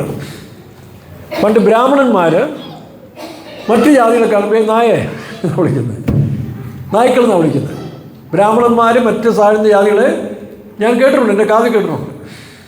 ഞങ്ങൾ മദ്രാസിൽ തമിഴ്നാട്ടിലൊരു ഗ്രാമത്തിൽ കൂടെ സുവിശേഷം പറയുമ്പോൾ ഒരു ബ്രാഹ്മണ കുടുംബത്തിൽപ്പെട്ട ഒരാൾ രക്ഷിക്കപ്പെട്ട് എൻ്റെ കൂടെ വന്നു. അപ്പോൾ അദ്ദേഹത്തിൻ്റെ സ്വന്തക്കാരുടെ വീട്ടിലൊരു തറവാട് വീട്ടിലാണ്. ഞങ്ങളെ ഭക്ഷണത്തിരിക്കുമ്പോൾ ഞങ്ങൾക്ക് ഇടയിലൊക്കെ ഭക്ഷണം ഇങ്ങനെ വിളമ്പെത്തുന്ന സന്തോഷമായിരിക്കുമ്പോൾ അവിടെ പണിക്കാരൻ പുറത്തേക്ക് പോയി, ഞാൻ അറിയുന്നില്ല. അയാൾ എന്താണ് പറയാൻ തുടങ്ങിയ സമയത്ത് ഞങ്ങളോടുള്ള കോൺവെർസേഷൻ നടന്നുകൊണ്ടിരിക്കുന്നതായതുകൊണ്ട് ഈ അവിടുത്തെ തറവാട്ടമ്മ സ്ത്രീ പറഞ്ഞ്, നായേ നീ മാറി നിൽക്കേ. അപ്പോൾ ഞാൻ വിചാരിച്ച് പട്ടികാരൻ വന്നാന്ന് വിചാരിച്ചു. ഊണ് കഴിഞ്ഞപ്പോൾ നോക്കുമ്പോൾ അവിടുത്തെ പണിക്കാരനാണ്, അയാളെ വിളിക്കുന്ന നായെന്നാണ്. അവർക്കും വിഷമില്ല, പ്രമാണമില്ലാത്ത ജീവി എന്നതിൻ്റെ അർത്ഥം. അപ്പം ദൈവപ്രമാണം അനുസരിച്ച് ജീവിക്കുന്ന ജനങ്ങൾക്ക് വേണ്ടിയാണ് ഈ സത്യം വെളിപ്പെടുത്തിയിരിക്കുന്നതാണ്. അത് അന്യജാതിക്കാർക്ക് അല്ല എന്ന് യേശു അതിനകത്ത് ഒരു പോയിന്റ് ഇട്ട് പറഞ്ഞിരിക്കുകയാണ്. അപ്പോൾ അത് രണ്ട് ഭാഗമുണ്ട്, ദൈവിക രോഗശാന്തിയും അത്ഭുത രോഗശാന്തിയും. അത്ഭുത രോഗശാന്തിയിൽ ഈ ഭൂതങ്ങളുടെ വിടുതലും രോഗശാന്തിയൊക്കെ ഉണ്ടെങ്കിലും ഈ ദൈവിക രോഗശാന്തി എന്ന് പറഞ്ഞാൽ ദൈവമക്കൾക്ക് വേണ്ടി ദൈവം വെച്ചിരിക്കുന്ന ഒരു പ്രധാന രോഗശാന്തി ഉപദേശം. അതിന് ഇന്നൊരു വാക്കുകൾ ഞാൻ പറഞ്ഞുതരാം. വെളിപ്പാട് 22-ാം അധ്യായത്തിൽ വായിക്കുമ്പോൾ അവിടെ വൃക്ഷത്തിൻ്റെ ഫലം പുതിയ യെരൂശലേമിലുള്ളവർ കഴിക്കുമ്പോൾ അതിൻ്റെ ഇല രക്ഷിക്കപ്പെട്ട അല്ലെങ്കിൽ ജാതികൾക്ക് വെച്ചിരിക്കുന്നതാണ് പറഞ്ഞു. വായിച്ച വാക്യം 22-ന്റെ 2-ാം വാക്യം. നദിക്ക് ഇക്കരയും അക്കരയും ജീവവൃക്ഷമുണ്ട്, അത് 12 വിധം ഫലം കായ്ച്ച് മാസം തോറും അതത് ഫലം കൊടുക്കുന്നു. വൃക്ഷത്തിന്റെ ഇല ജാതികളുടെ ചില പുരാതന അമ്പലങ്ങളിലും പള്ളികളിലും, ഇപ്പോൾ അടുത്ത പള്ളി പോലുള്ള പള്ളികളൊക്കെ പുതുപ്പള്ളിയിലൊക്കെ ചില വൃക്ഷം അല്ലെങ്കിൽ തേക്ക് മരം കാണും. ഞാൻ കണ്ടിട്ടുണ്ട്, എടുത്തുവാരൊക്കെ ഞാൻ പോകുന്ന സമയത്ത് കണ്ടിട്ടുണ്ട്. പെരുന്നാളിന് ഈ കൊല്ലക്കാരൊക്കെ വന്നിട്ട് അവരുടെ ഭക്തിയുടെ കൂടുതലുകൊണ്ട് ആ കടവിൽ നിൽക്കുന്ന അവിടുത്തെ ഒഴുകുന്ന പമ്പയാറാണ്. ആ പമ്പയാറ്റ് കുളിച്ചാൽ തന്നെ ജീവജല നദിയുടെ എഫക്റ്റ് ഉണ്ടെന്ന് അവർ വിശ്വസിക്കുന്നത്. കാരണം പുണ്യാളത്തിൻ്റെ ഫ്രണ്ടിലുള്ള നദിയാണ്. അവിടെ വളഞ്ഞിരിക്കുന്ന ഈ തേക്കുണ്ട്, 3-4 തേക്കുണ്ട്. അതിൽ അവസാനത്തെ കിളിന്തല പോലും ഇവർ പറിച്ചുകൊണ്ട് പോയി ഉണക്കി പൊടിച്ച് രോഗശാന്തിക്ക് വേണ്ടി ഉപയോഗിക്കാറുണ്ട്. അത് നടക്കുന്ന അവർ പറയുന്നത്. അതിനൊരു വഴി നിൻ്റെ വിശ്വാസം നിന്നെ രക്ഷിക്കും. അത് കോമണാണ്. അതിന് ജാതി മതമൊന്നും വേണമെന്നില്ല, ഇന്നതും നിൻ്റെ വിശ്വാസം നിന്നെ രക്ഷിക്കും. അപ്പോൾ ഇവിടെ നമ്മൾ വായിക്കുമ്പോൾ മാസം തോറും അതത് ഫലം കായ്ക്കുന്ന 12 വൃക്ഷങ്ങളുണ്ട്. വായിച്ച് നദിക്ക് ഇക്കരെയും അക്കരെയും ജീവവൃക്ഷമുണ്ട്. അത് 12 വിധ ഫലം കായ്ച്ചു. 12 വിധ ഫലം കായ്ച്ചു. മാസം തോറും അതത് ഫലം കൊടുക്കുന്നു. ഇതൊരു ആത്മീയ വെളിപ്പാടാണ് കേട്ടോ. ആക്ഷയമായിട്ട് അവിടെ എന്തൊക്കെയുണ്ട് നമുക്ക് അവിടെ നിങ്ങളെ അറിയത്തുള്ളൂ. ഇതൊരു ആത്മീയ വെളിപ്പാടാണ്. ദൈവരാജ്യത്തിൽ 12 വിധ ഫലം അതേതെ കാണിക്കുന്നു. 12 വിധ അപ്പോസ്തലന്മാരുടെ ഉപദേശത്തെ കാണിക്കുന്നു. അപ്പോൾ അപ്പോസ്തലന്മാരുടെ ഉപദേശങ്ങൾ ഒന്നാണ് രോഗശാന്തി എന്ന് പറയുന്നത്. അതുകൊണ്ടാണ് എൻ്റെ വൃക്ഷത്തിൻ്റെ ഇല ആർക്ക് വെച്ചിരിക്കുന്നത്? വായിക്കാം. വൃക്ഷത്തിൻ്റെ ഇല ജാതികളുടെ രോഗശാന്തി. വൃക്ഷത്തിൻ്റെ ഇല ജാതികളുടെ രോഗശാന്തി. അതാണ് അത്ഭുത രോഗശാന്തി. അതിന് സൗജന്യം, അതിന് പ്രമാണമൊന്നുമില്ല. പക്ഷേ ദൈവിക രോഗശാന്തി അനുഭവിക്കണമെങ്കിൽ അതിന് പ്രമാണവും ചട്ടവും ദൈവം വെച്ചിട്ടുണ്ട്. അത് ദൈവമക്കൾ പാലിച്ചെങ്കിൽ മാത്രമേ അത് യഥാർത്ഥമായിട്ട് അവർക്ക്. അതുകൊണ്ടാണ് ചിലർ വർഷങ്ങൾ കിടന്നാലും ചിലപ്പോൾ സൗഖ്യം കിട്ടുന്നില്ല. കാരണം അവർ ആ പോയിന്റിലേക്ക് എത്തുന്നില്ല. സൗഖ്യം കിട്ടിയിട്ട് കൊടുക്കാനാണ്. ഇപ്പം ഞാൻ ദൈവത്തിൻ്റെ വഴിപെട്ട് ജീവിക്കുന്ന ഒരു മനുഷ്യൻ, ഒരു പാസ്റ്റ, ദൈവഇഷ്ടം ചെയ്യുന്നില്ല, പ്രസംഗമൊക്കെ നല്ലതാണ്, കണ്ടാലും ഒരു കുഴപ്പമൊന്നുമില്ല, കാര്യങ്ങളൊക്കെ മുന്നോട്ട് പോകുന്നു. പക്ഷേ എൻ്റെ മനസ്സ് ദൈവമായിട്ടൊരു ഐക്യതയില്ല പോവുക. ശുശ്രൂഷ കറക്റ്റായിട്ട് നടക്കും. അപ്പോൾ പെട്ടെന്ന് എനിക്ക് രോഗം വന്നു, സൗഖ്യമാകുന്നില്ല. അങ്ങനെ വന്നിട്ടുണ്ട് കേട്ടോ. ഞാൻ ഒരിക്കൽ ദൈവഹിതത്തിൽ നിന്നൊരു ശകലം അന്യപ്പെട്ടു പോയപ്പോൾ ദൈവം എന്നെ ശിക്ഷിക്കാനിടയായി 3 വർഷം. അങ്ങനെയാണ് തലയ്ക്ക് ക്യാൻസർ പോലെ വന്ന് അതിനുശേഷം ഈ തൊപ്പിയൊക്കെ വെച്ചിരിക്കുന്നത് കേട്ടോ. തൊപ്പി വെച്ചതിന് ശേഷം ആൾക്കാർ ചോദിക്കാറുണ്ട്, പെന്തിക്കോസിലെ ബിഷപ്പാണോ? ബിഷപ്പുമാരെ തൊപ്പി വയ്ക്കുന്നത്. അപ്പോൾ അവർക്ക് സംശയം, പെന്തിക്കോസിലും ബിഷപ്പുമാരുണ്ടോ? പാഷ ബിഷപ്പാണെന്ന്. ഇത് ഈ തലയ്ക്ക് സംഭവം ഉണ്ടായ ശേഷമാണ് കാറ്റടിക്കാൻ വയ്യ, തണുപ്പടിക്കാൻ വയ്യാത്തോണ്ട് വെച്ചിരിക്കുന്നതാണ്. പക്ഷെ അതെങ്ങനെ ഉണ്ടായെന്ന് ചോദിച്ചാൽ, എനിക്ക് ലോകത്തിൻ്റെ ജ്ഞാനത്തോട്, അല്ലെങ്കിൽ ഈ പറഞ്ഞ ബൈബിൾ പഠിപ്പിക്കുമ്പോൾ തന്നെ അതിൻ്റെ ഹിസ്റ്റോറിക്കൽ പിന്നെ അതിൻ്റെ ബാക്ക്ഗ്രൗണ്ടുകളൊക്കെ ഈ പറഞ്ഞ പോലെ ഫിലോസഫിക്കലായിട്ടും തിയോളജിക്കലായിട്ടും ഹിസ്റ്റോറിക്കലായിട്ടും ആർക്കിയോളജിക്കലായിട്ടും ചില ബുക്സുകളൊക്കെ വരുത്തി വായിച്ച് തലയ്ക്കകത്ത് ആവശ്യമില്ലാത്ത നോളേജ് കൊണ്ട് നിറച്ചു. കേൾക്കാൻ വളരെ ഇഷ്ടമാണ്, നല്ലതാണ്. പക്ഷേ ദൈവം എന്നോട് ഇടപെട്ടു. ഞാൻ നിൻ്റെ തലയെ ശുദ്ധീകരിക്കാൻ പോകുന്നു. എനിക്കൊന്നും പല ബ്രെയിൻ്റെ ഒരു ഭാഗം എടുത്ത് കളഞ്ഞെന്ന് തോന്നും. അതിനുശേഷമാണ് ഈ കട്ടപ്പന എന്ന് പറയുന്ന സ്ഥലത്തേക്ക് ഒന്ന് വേറെ ചെയ്യാൻ എനിക്ക് താല്പര്യം തോന്നി. അല്ലെങ്കിൽ ഞാനും വേറെ രീതിയിലേക്കൊക്കെ പോയാൽ. അപ്പോൾ ഈ പറഞ്ഞതുപോലെ ചില സമയങ്ങളിൽ നമ്മൾ ദൈവത്തിൻ്റെ പ്ലാനിൽ വരാൻ ചില സമയങ്ങളിൽ ഒരു പ്രവാസ ക്യാപ്റ്റിവിറ്റിക്കാരൻ ദൈവം ഉപയോഗിക്കും. അതാര് പ്രാർത്ഥിച്ചാലും സൗഖ്യമാകത്തില്ല. ഈ പാസ്റ്റർ ഒന്ന് പ്രാർത്ഥിച്ചല്ലെങ്കിൽ പെന്തിക്കോസിൽ എല്ലാ പാസ്റ്റർമാരും പ്രാർത്ഥിച്ചാലും ഒരു വിശ്വാസിക്ക് വിലക്കാർക്ക് സൗഖ്യം കിട്ടുകയില്ല. കാരണം ദൈവിക രോഗശാന്തിയുടെ അടിസ്ഥാനത്തിലാണ് സൗഖ്യം കിട്ടുന്നത്, അത്ഭുത രോഗശാന്തി അല്ല. അത് നിങ്ങൾ ഇനിയും ഇവിടെ കിടന്നുകൊണ്ട് 21 ദിവസം മൊത്തം ഉപവസിച്ച് പ്രാർത്ഥിച്ചാലും ആ സൗഖ്യം കിട്ടുകയില്ല. അതാണ് ഞാൻ ജോയി ടീച്ചറിൻ്റെ മോളോട് പറഞ്ഞിരിക്കുന്നത്. നിങ്ങളിനി പ്രാർത്ഥനയിലല്ല ആശ്രയിക്കേണ്ടത്, ദൈവത്തിൻ്റെ സമയം വരെ കാത്തിരിക്കുകയാണ്. ആ സമയം വരുമ്പോൾ ദൈവം പിടിവിക്കുക, അല്ലെങ്കിൽ മരിച്ചങ്ങ് പോകും. ഇത്രയേ ഉള്ളൂ. അതിന് വലിയ ഇമ്പോർട്ടൻസ് ഒന്നും കൊടുക്കേണ്ട ആവശ്യമില്ല. ഒന്നുകിൽ ആ സമയത്തിന് വിടുതൽ കിട്ടിയ അടുത്ത ശുശ്രൂഷ, അല്ലെങ്കിൽ മരിച്ചു പോകും. അത് കണ്ടുപിടിക്കേണ്ടത് ആരാ? ജ്യോതി ടീച്ചറല്ല, മേഴ്സിയാണ്. ഇതുപോലെ നമ്മുടെ ജീവിതത്തിൽ കഴിഞ്ഞ കാലത്ത് ദൈവത്തിന് അനിഷ്ടമായ ചെയ്ത കാര്യങ്ങൾ കിടപ്പുണ്ട്. അതെല്ലാം ക്ലിയർ ചെയ്യാനൊരു സമയം തരും. ആ സമയത്ത് നമ്മൾ രോഗിയായി തീരുകയും ചെയ്യും. രോഗം ദൈവത്താലല്ല, പാപത്താലാണ്. നമ്മൾ ദൈവത്തിൽ നിന്ന് അന്യപ്പെട്ടു പോകുന്നതുകൊണ്ടാണ് നമുക്ക് ചില കഷ്ടങ്ങളും പ്രയാസങ്ങളും വരുന്നത്. ദൈവം തരുന്നതല്ല, ദൈവം അനുവദിക്കുന്നു. ആ കഷ്ടതയിൽ കിടന്നുകൊണ്ട് നമുക്കറിയാലോ, ക്ഷമയ സ്വർഗവും പുസ്തകത്തിനകത്തൊരു ഒരു ഭാഗം പറഞ്ഞു. ഒരു സുവിശേഷ വിലക്കാരി അടയാറിൽ വെച്ച് ഈ പറഞ്ഞ പോലെ രോഗിയായി തീർന്നു. എഴുന്നേൽക്കാൻ നടുവെല്ലാം തളർന്നുപോയി. ആ സൗകര്യ മരിക്കാറായി, മരിക്കേണ്ട സമയമായിട്ടില്ല, പക്ഷെ മരിക്കാറായി. മരിച്ചു, സ്വപ്നം കണ്ട് മരിച്ചു. സ്വർഗത്തിൽ ചെന്നപ്പോൾ സ്വർഗത്തിൽ സ്ഥാനമില്ല. ദൂതം പറഞ്ഞു, നിനക്കിവിടെ സ്ഥാനമില്ല, നീ നരകത്തിലേക്കാണെന്ന് പറഞ്ഞു. അയ്യോ, ഞാൻ TPM ശുശ്രൂഷക്കാരി 18 വർഷം വേല ചെയ്താണ്. അതൊക്കെ ശരിയാണ്. പക്ഷെ ഇവിടെ പ്രവേശിക്കാൻ നിനക്ക് ഇല്ല. എന്താ കാരണം? നീ ഈ കഴിഞ്ഞ 9 വർഷം ഉണ്ടായിട്ട് നിൻ്റെ സഹോദരിയായ ഒരു ഹിന്ദു സഹോദരി, അവളോട് നീ പക വെച്ചുകൊണ്ടിരിക്കുകയാണ്, ക്ഷമിക്കാതെയാണ് നീ ജീവിച്ചുകൊണ്ടിരുന്നത്. അതുകൊണ്ട് അങ്ങനെയുള്ള ക്ഷമിക്കാത്തോളം പകയുള്ളവർ ഇവിടെ കെട്ടില്ലെന്ന് പറഞ്ഞു. അവിടെ ഞെട്ടിപ്പോയി. വാവിട്ട് നിറഞ്ഞു, എൻ്റെ കർത്താവേ, എനിക്കൊരു അവസരം തരണമേ, എന്നെ ഒന്ന് എഴുന്നേൽപ്പിച്ചാൽ ഞാൻ പോയി ക്ഷമ ചോദിച്ചോളാം. ശരി, ഒരവസരം തരാം. അടുത്ത ദിവസം അവൾ അല്പം വിടുതലായ സൗഖ്യമായി. അവൾ ഉടനെ തന്നെ തൻ്റെ ജ്യേഷ്ഠ സഹോദരി, ഒരു ഹിന്ദുവായിരുന്ന സഹോദരി വിളിച്ചിട്ട് തൻ്റെ തെറ്റുകൾ, തൻ്റെ കാര്യങ്ങളിൽ ഏറ്റു പറഞ്ഞു. അവൾക്കൊരു ആനന്ദം ഉണ്ടായിരുന്നു. അവൾ ഹിന്ദുവാണ്, ഞാൻ പെന്തക്കോസ്തുകാരിയാണ്, ഞാനല്ല താഴേണ്ടത്, അവളാണ് താഴേണ്ടത്. പക്ഷേ ബൈബിൾ എന്താ പറയുന്നത്? നിൻ്റെ സഹോദരങ്ങൾ എന്തെങ്കിലും ഉണ്ടെങ്കിൽ നീ പോയി നിരപ്പ് പ്രാപിക്കണമെന്നാണ്. അത് ചെയ്തു കഴിഞ്ഞപ്പോൾ അവൾക്ക് അല്പം സൗഖ്യമായി. പിന്നീട് അനേക വർഷം കർത്താവിൻ്റെ വേല ചെയ്യാനിടയായി. ഇങ്ങനെ നമ്മൾ ചില പിടിവാശിയും തന്നിഷ്ടവും കാണിച്ച് സ്വയം നശിക്കുകയാണ്. ദൈവം പറയുന്നത് എന്താ? അത് ക്രമീകരിക്കുകയാണ്. അപ്പോൾ ഓരോരുത്തരും അസുഖമായി കിടക്കുമ്പോൾ ഒരുപാട് പ്രാർത്ഥിച്ചാലും സൗഖ്യം കിട്ടുന്നില്ല. അതിൻ്റെ ടൈം വരെയും നമ്മൾ കാത്തിരിക്കേണ്ടത് ആവശ്യമാണ്. അത് ഞാൻ അനുഭവസ്ഥനാണ്. 3 വർഷം. പക്ഷേ എൻ്റെ തലയ്ക്കായിരുന്നു, അതുകൊണ്ട് ശരീരത്തിൽ കിടന്നില്ലായിരുന്നു. തല ഇങ്ങനെ, നിങ്ങൾ കണ്ടില്ല ആ കാലങ്ങളെല്ലാം എൻ്റെ മുഖം കരിക്കട്ട പോലെ കറക്കാൻ തുടങ്ങി. കീമോതെറാപ്പി ചെയ്ത പോലെ. അതെനിക്കറിയാം ഇതുകൊണ്ടാണ്. അതിന് ശേഷമാണ് എനിക്ക് പുനർജന്മം തന്ന് വീണ്ടും നിങ്ങളുടെ ഇടയിലൊക്കെ വേല ചെയ്യാനായിട്ട് ഇവിടെയാക്കിയത്. അപ്പോൾ നമ്മുടെ ചില പ്രാകൃത സ്വഭാവങ്ങൾ, ദൈവമിഷ്ടമില്ലാത്ത കാര്യങ്ങൾ ഒരു സമയം കഴിഞ്ഞ് നമ്മളെ സന്ദർശിക്കും. അപ്പോൾ അതെല്ലാം ഏറ്റുപറയണം, നിരപ്പാകണം, അല്ലാതെ അവിടെ ചെല്ലത്തില്ല. അത് CPM-ൽ സീനിയർ പാഷ എന്ന് പറഞ്ഞിട്ട് കാര്യമൊന്നുമില്ല. സൗകര്യമാണെന്നൊരു പാട്ടുകാരിയോ അല്ലെങ്കിൽ ചണ്ടക്കാരിയോ എന്താന്ന് പറഞ്ഞാലും ശരി, ഇത് ക്രമീകരിക്കാതെ അങ്ങോട്ടും കയറാനൊക്കത്തില്ല. പാഷ ജിയുടെ പുസ്തകത്തിൽ വ്യക്തമായിട്ട് അതൊക്കെ എഴുതിയിട്ടുണ്ട്. അപ്പോൾ കൃപകളും വരങ്ങളും അല്ല പ്രധാന്യം, ദൈവിക സ്വഭാവത്തിൽ നമ്മൾ അനുഭവമായി തീരുക എന്നുള്ളതാണ്. അപ്പോൾ ഈ ദൈവിക രോഗശാന്തി നമ്മൾ അനുഭവിക്കണമെങ്കിൽ ചീഫ് പാസ്റ്റർ എന്ന് പ്രാർത്ഥിച്ചാലും നടക്കത്തില്ല.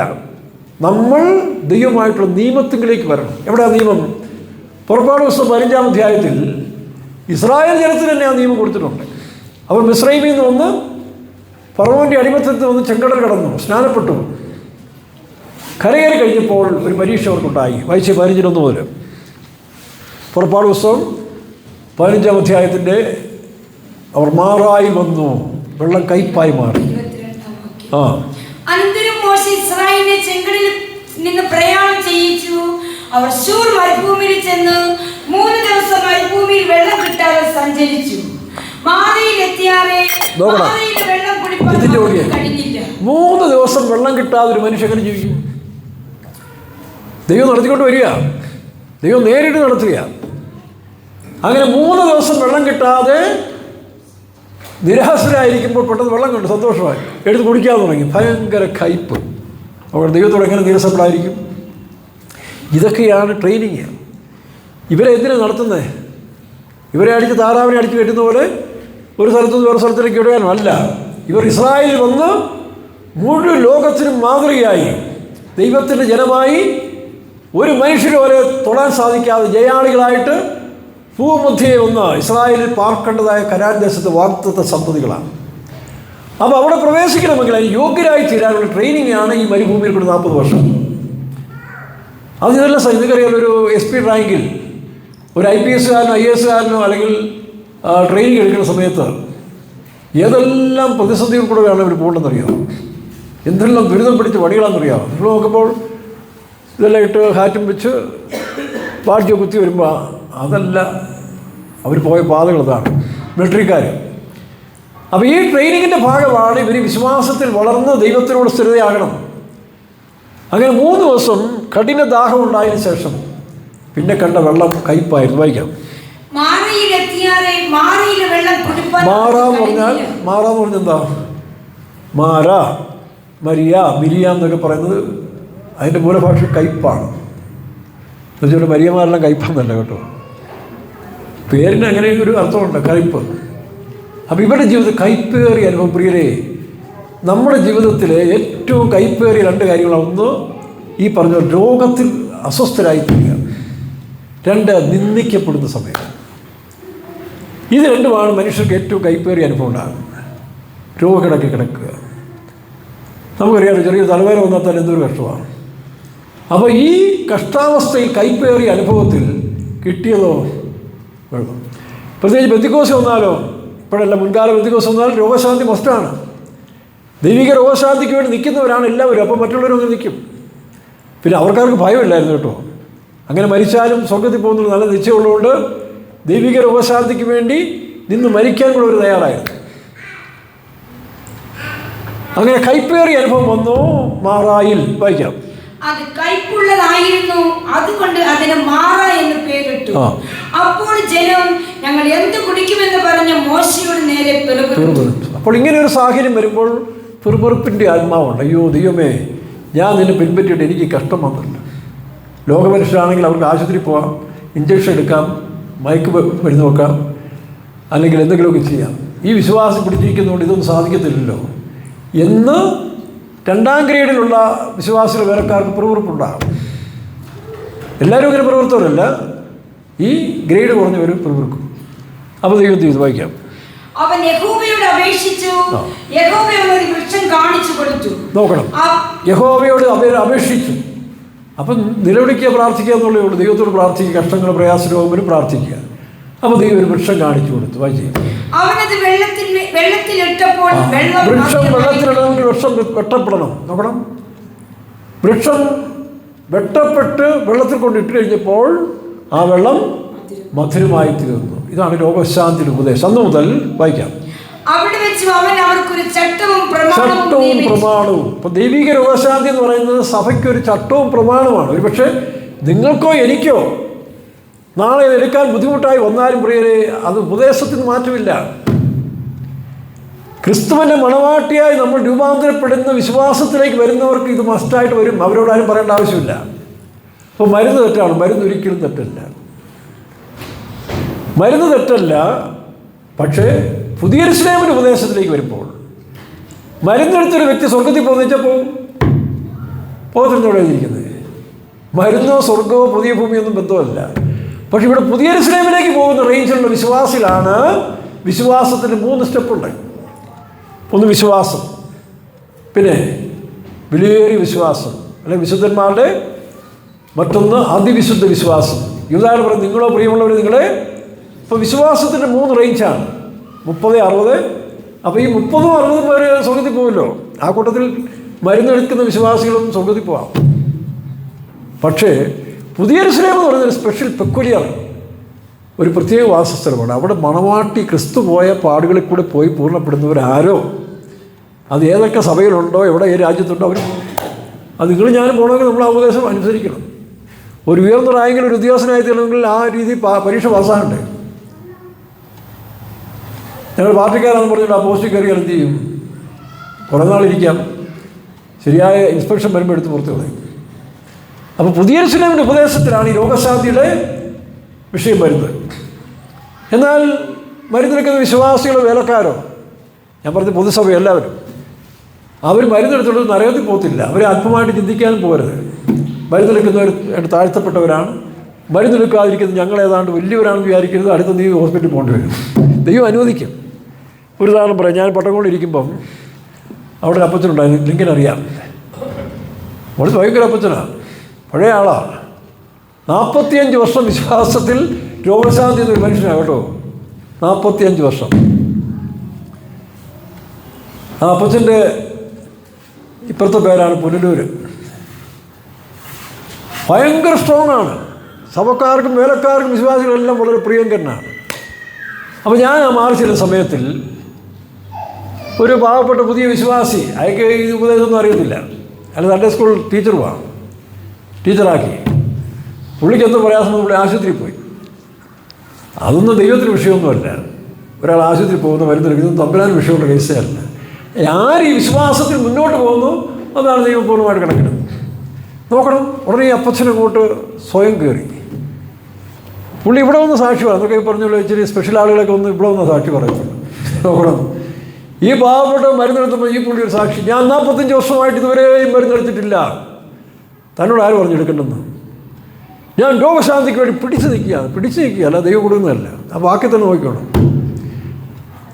എൻ്റെ ഹൃദയത്തിൽ കൂടെ ഒരു മിന്നലങ്ങ് പാഞ്ഞു. ദൈവമേ, ഇയാൾക്ക് എന്തോ സംഭവിക്കാൻ പോകുന്നല്ലോ എന്ന് ഞാനിങ്ങനെ ചിന്തിച്ചു. അത് വിട്ടു. പിന്നെ ഞായറാഴ്ച കഴിഞ്ഞ് ചൊവ്വാഴ്ച ഞാൻ ഈ അപ്പച്ചൻ്റെ വീട്ടിൽ വിസിറ്റ് ചെയ്തു. മർത്തോമക്കാരാണ്. ആ മർത്തോമക്കാരുടെ വീട്ടിലാണ് പുള്ളി താമസിക്കുന്നത്. മറ്റു മക്കളൊക്കെ വെളിയിലാണ്. അവരും മർത്തോമക്കാർ നമ്മോട് വലിയ താല്പര്യമാണ്. ഞാൻ ആ വീട്ടിൽ കയറുമ്പോൾ അവിടെ അങ്ങ് പരുങ്ങലാണ്. ഈ സ്ത്രീയും അവരുടെ ഹസ്ബൻഡും ഒക്കെ ആ പരുങ്ങി. ഞാൻ ചോദിച്ചു അപ്പത്തിനെന്ത് ചെയ്യും? മിണ്ടുന്നില്ല. അപ്പോൾ അച്ഛൻ പറഞ്ഞു അപ്പത്തിന് ആശുപത്രി പോയി. പെന്തക്കോസ്ത് വിശ്വാസമൊക്കെ പുള്ളിക്ക് പോയതാണ്. പുള്ളി ആശുപത്രി പോയത്. അപ്പോൾ ഞാൻ ചിരിച്ചു. ഉടനെ ആ സ്ത്രീ മാസ്റ്റർ തന്നെ ചിരിക്കുന്നു. ആശുപത്രി പോകുന്ന കേൾക്കുമ്പോൾ ദുഃഖമല്ലേ? ഞാൻ വലിയ സന്തോഷമായിരുന്നു.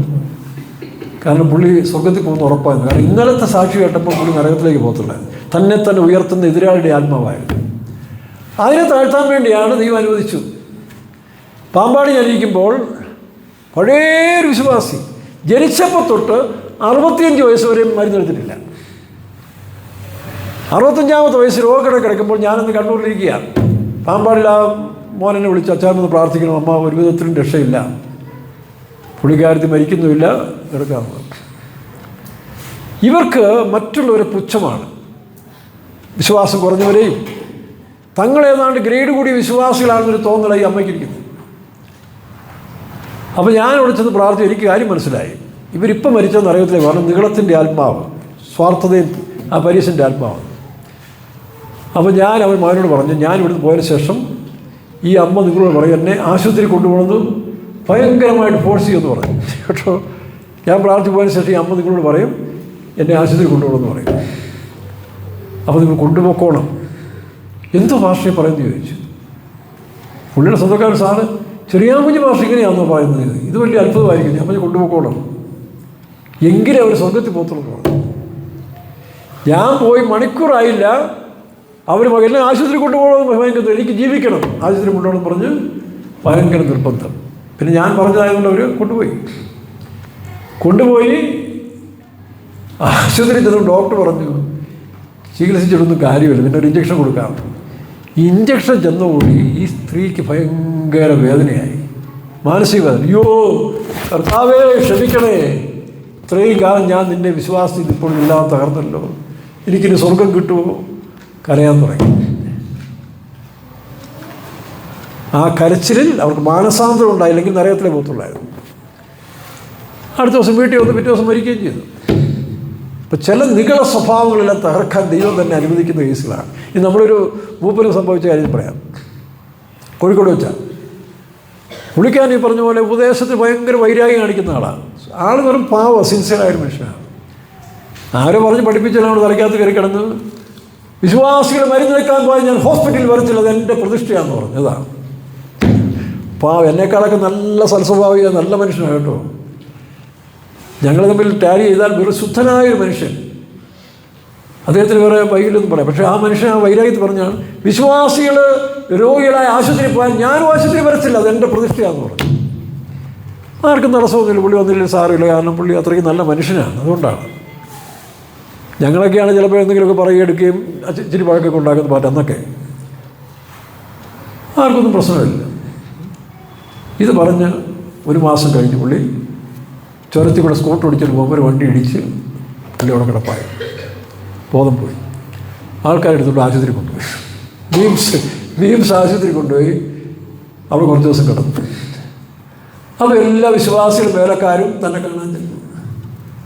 അപ്പോൾ താൻ പറഞ്ഞു എന്നാന്നറിയാമോ, എൻ്റെ കാലൊടിഞ്ഞു നന്നായി, ഇപ്പോഴാണ് ഞാൻ ആരാന്ന് മനസ്സിലായത്, നിങ്ങളെ പിശാചായിരുന്നു എനിക്ക്. അപ്പോൾ ദൈവം എന്ത് ചെയ്തു, ഞാൻ ആശുപത്രി പോയി കാണുകയില്ലെന്ന് മനസ്സിലായപ്പം എന്നാൽ നീ ഇവിടെ കിടക്കണം, നിന്നെ കാണാൻ വിശ്വാസികൾ വരുമെന്ന് പറഞ്ഞു. എല്ലാ വിശ്വാസികളും എന്നെ കാണാൻ വന്നു. അപ്പോൾ തനിക്കതിനെ കുറ്റബോധം വന്നു. നമ്മൾ ഉദ്ദേശിക്കുന്ന പോലെ ഈ രോഗശാന്തിക്ക് വേണ്ടി പിടിക്കുന്നത് അത് ഉപദേശമാണ്, നല്ല കാര്യം. പക്ഷേ അതിൽ അഹന്ത കയറരുത് അല്ലേ. നിങ്ങളുടെ ശരീരം എബ്രായ ലേഖനം പറയുന്നത് ചുടുവാൻ ഏൽപ്പിച്ചാലും അല്ലേ, ചുടുവാൻ ഏൽപ്പിച്ചാലും നിങ്ങൾക്ക് സ്നേഹമില്ല എങ്കിൽ. അപ്പോൾ അത് രണ്ടും രണ്ട് ചാപ്റ്ററാണ്.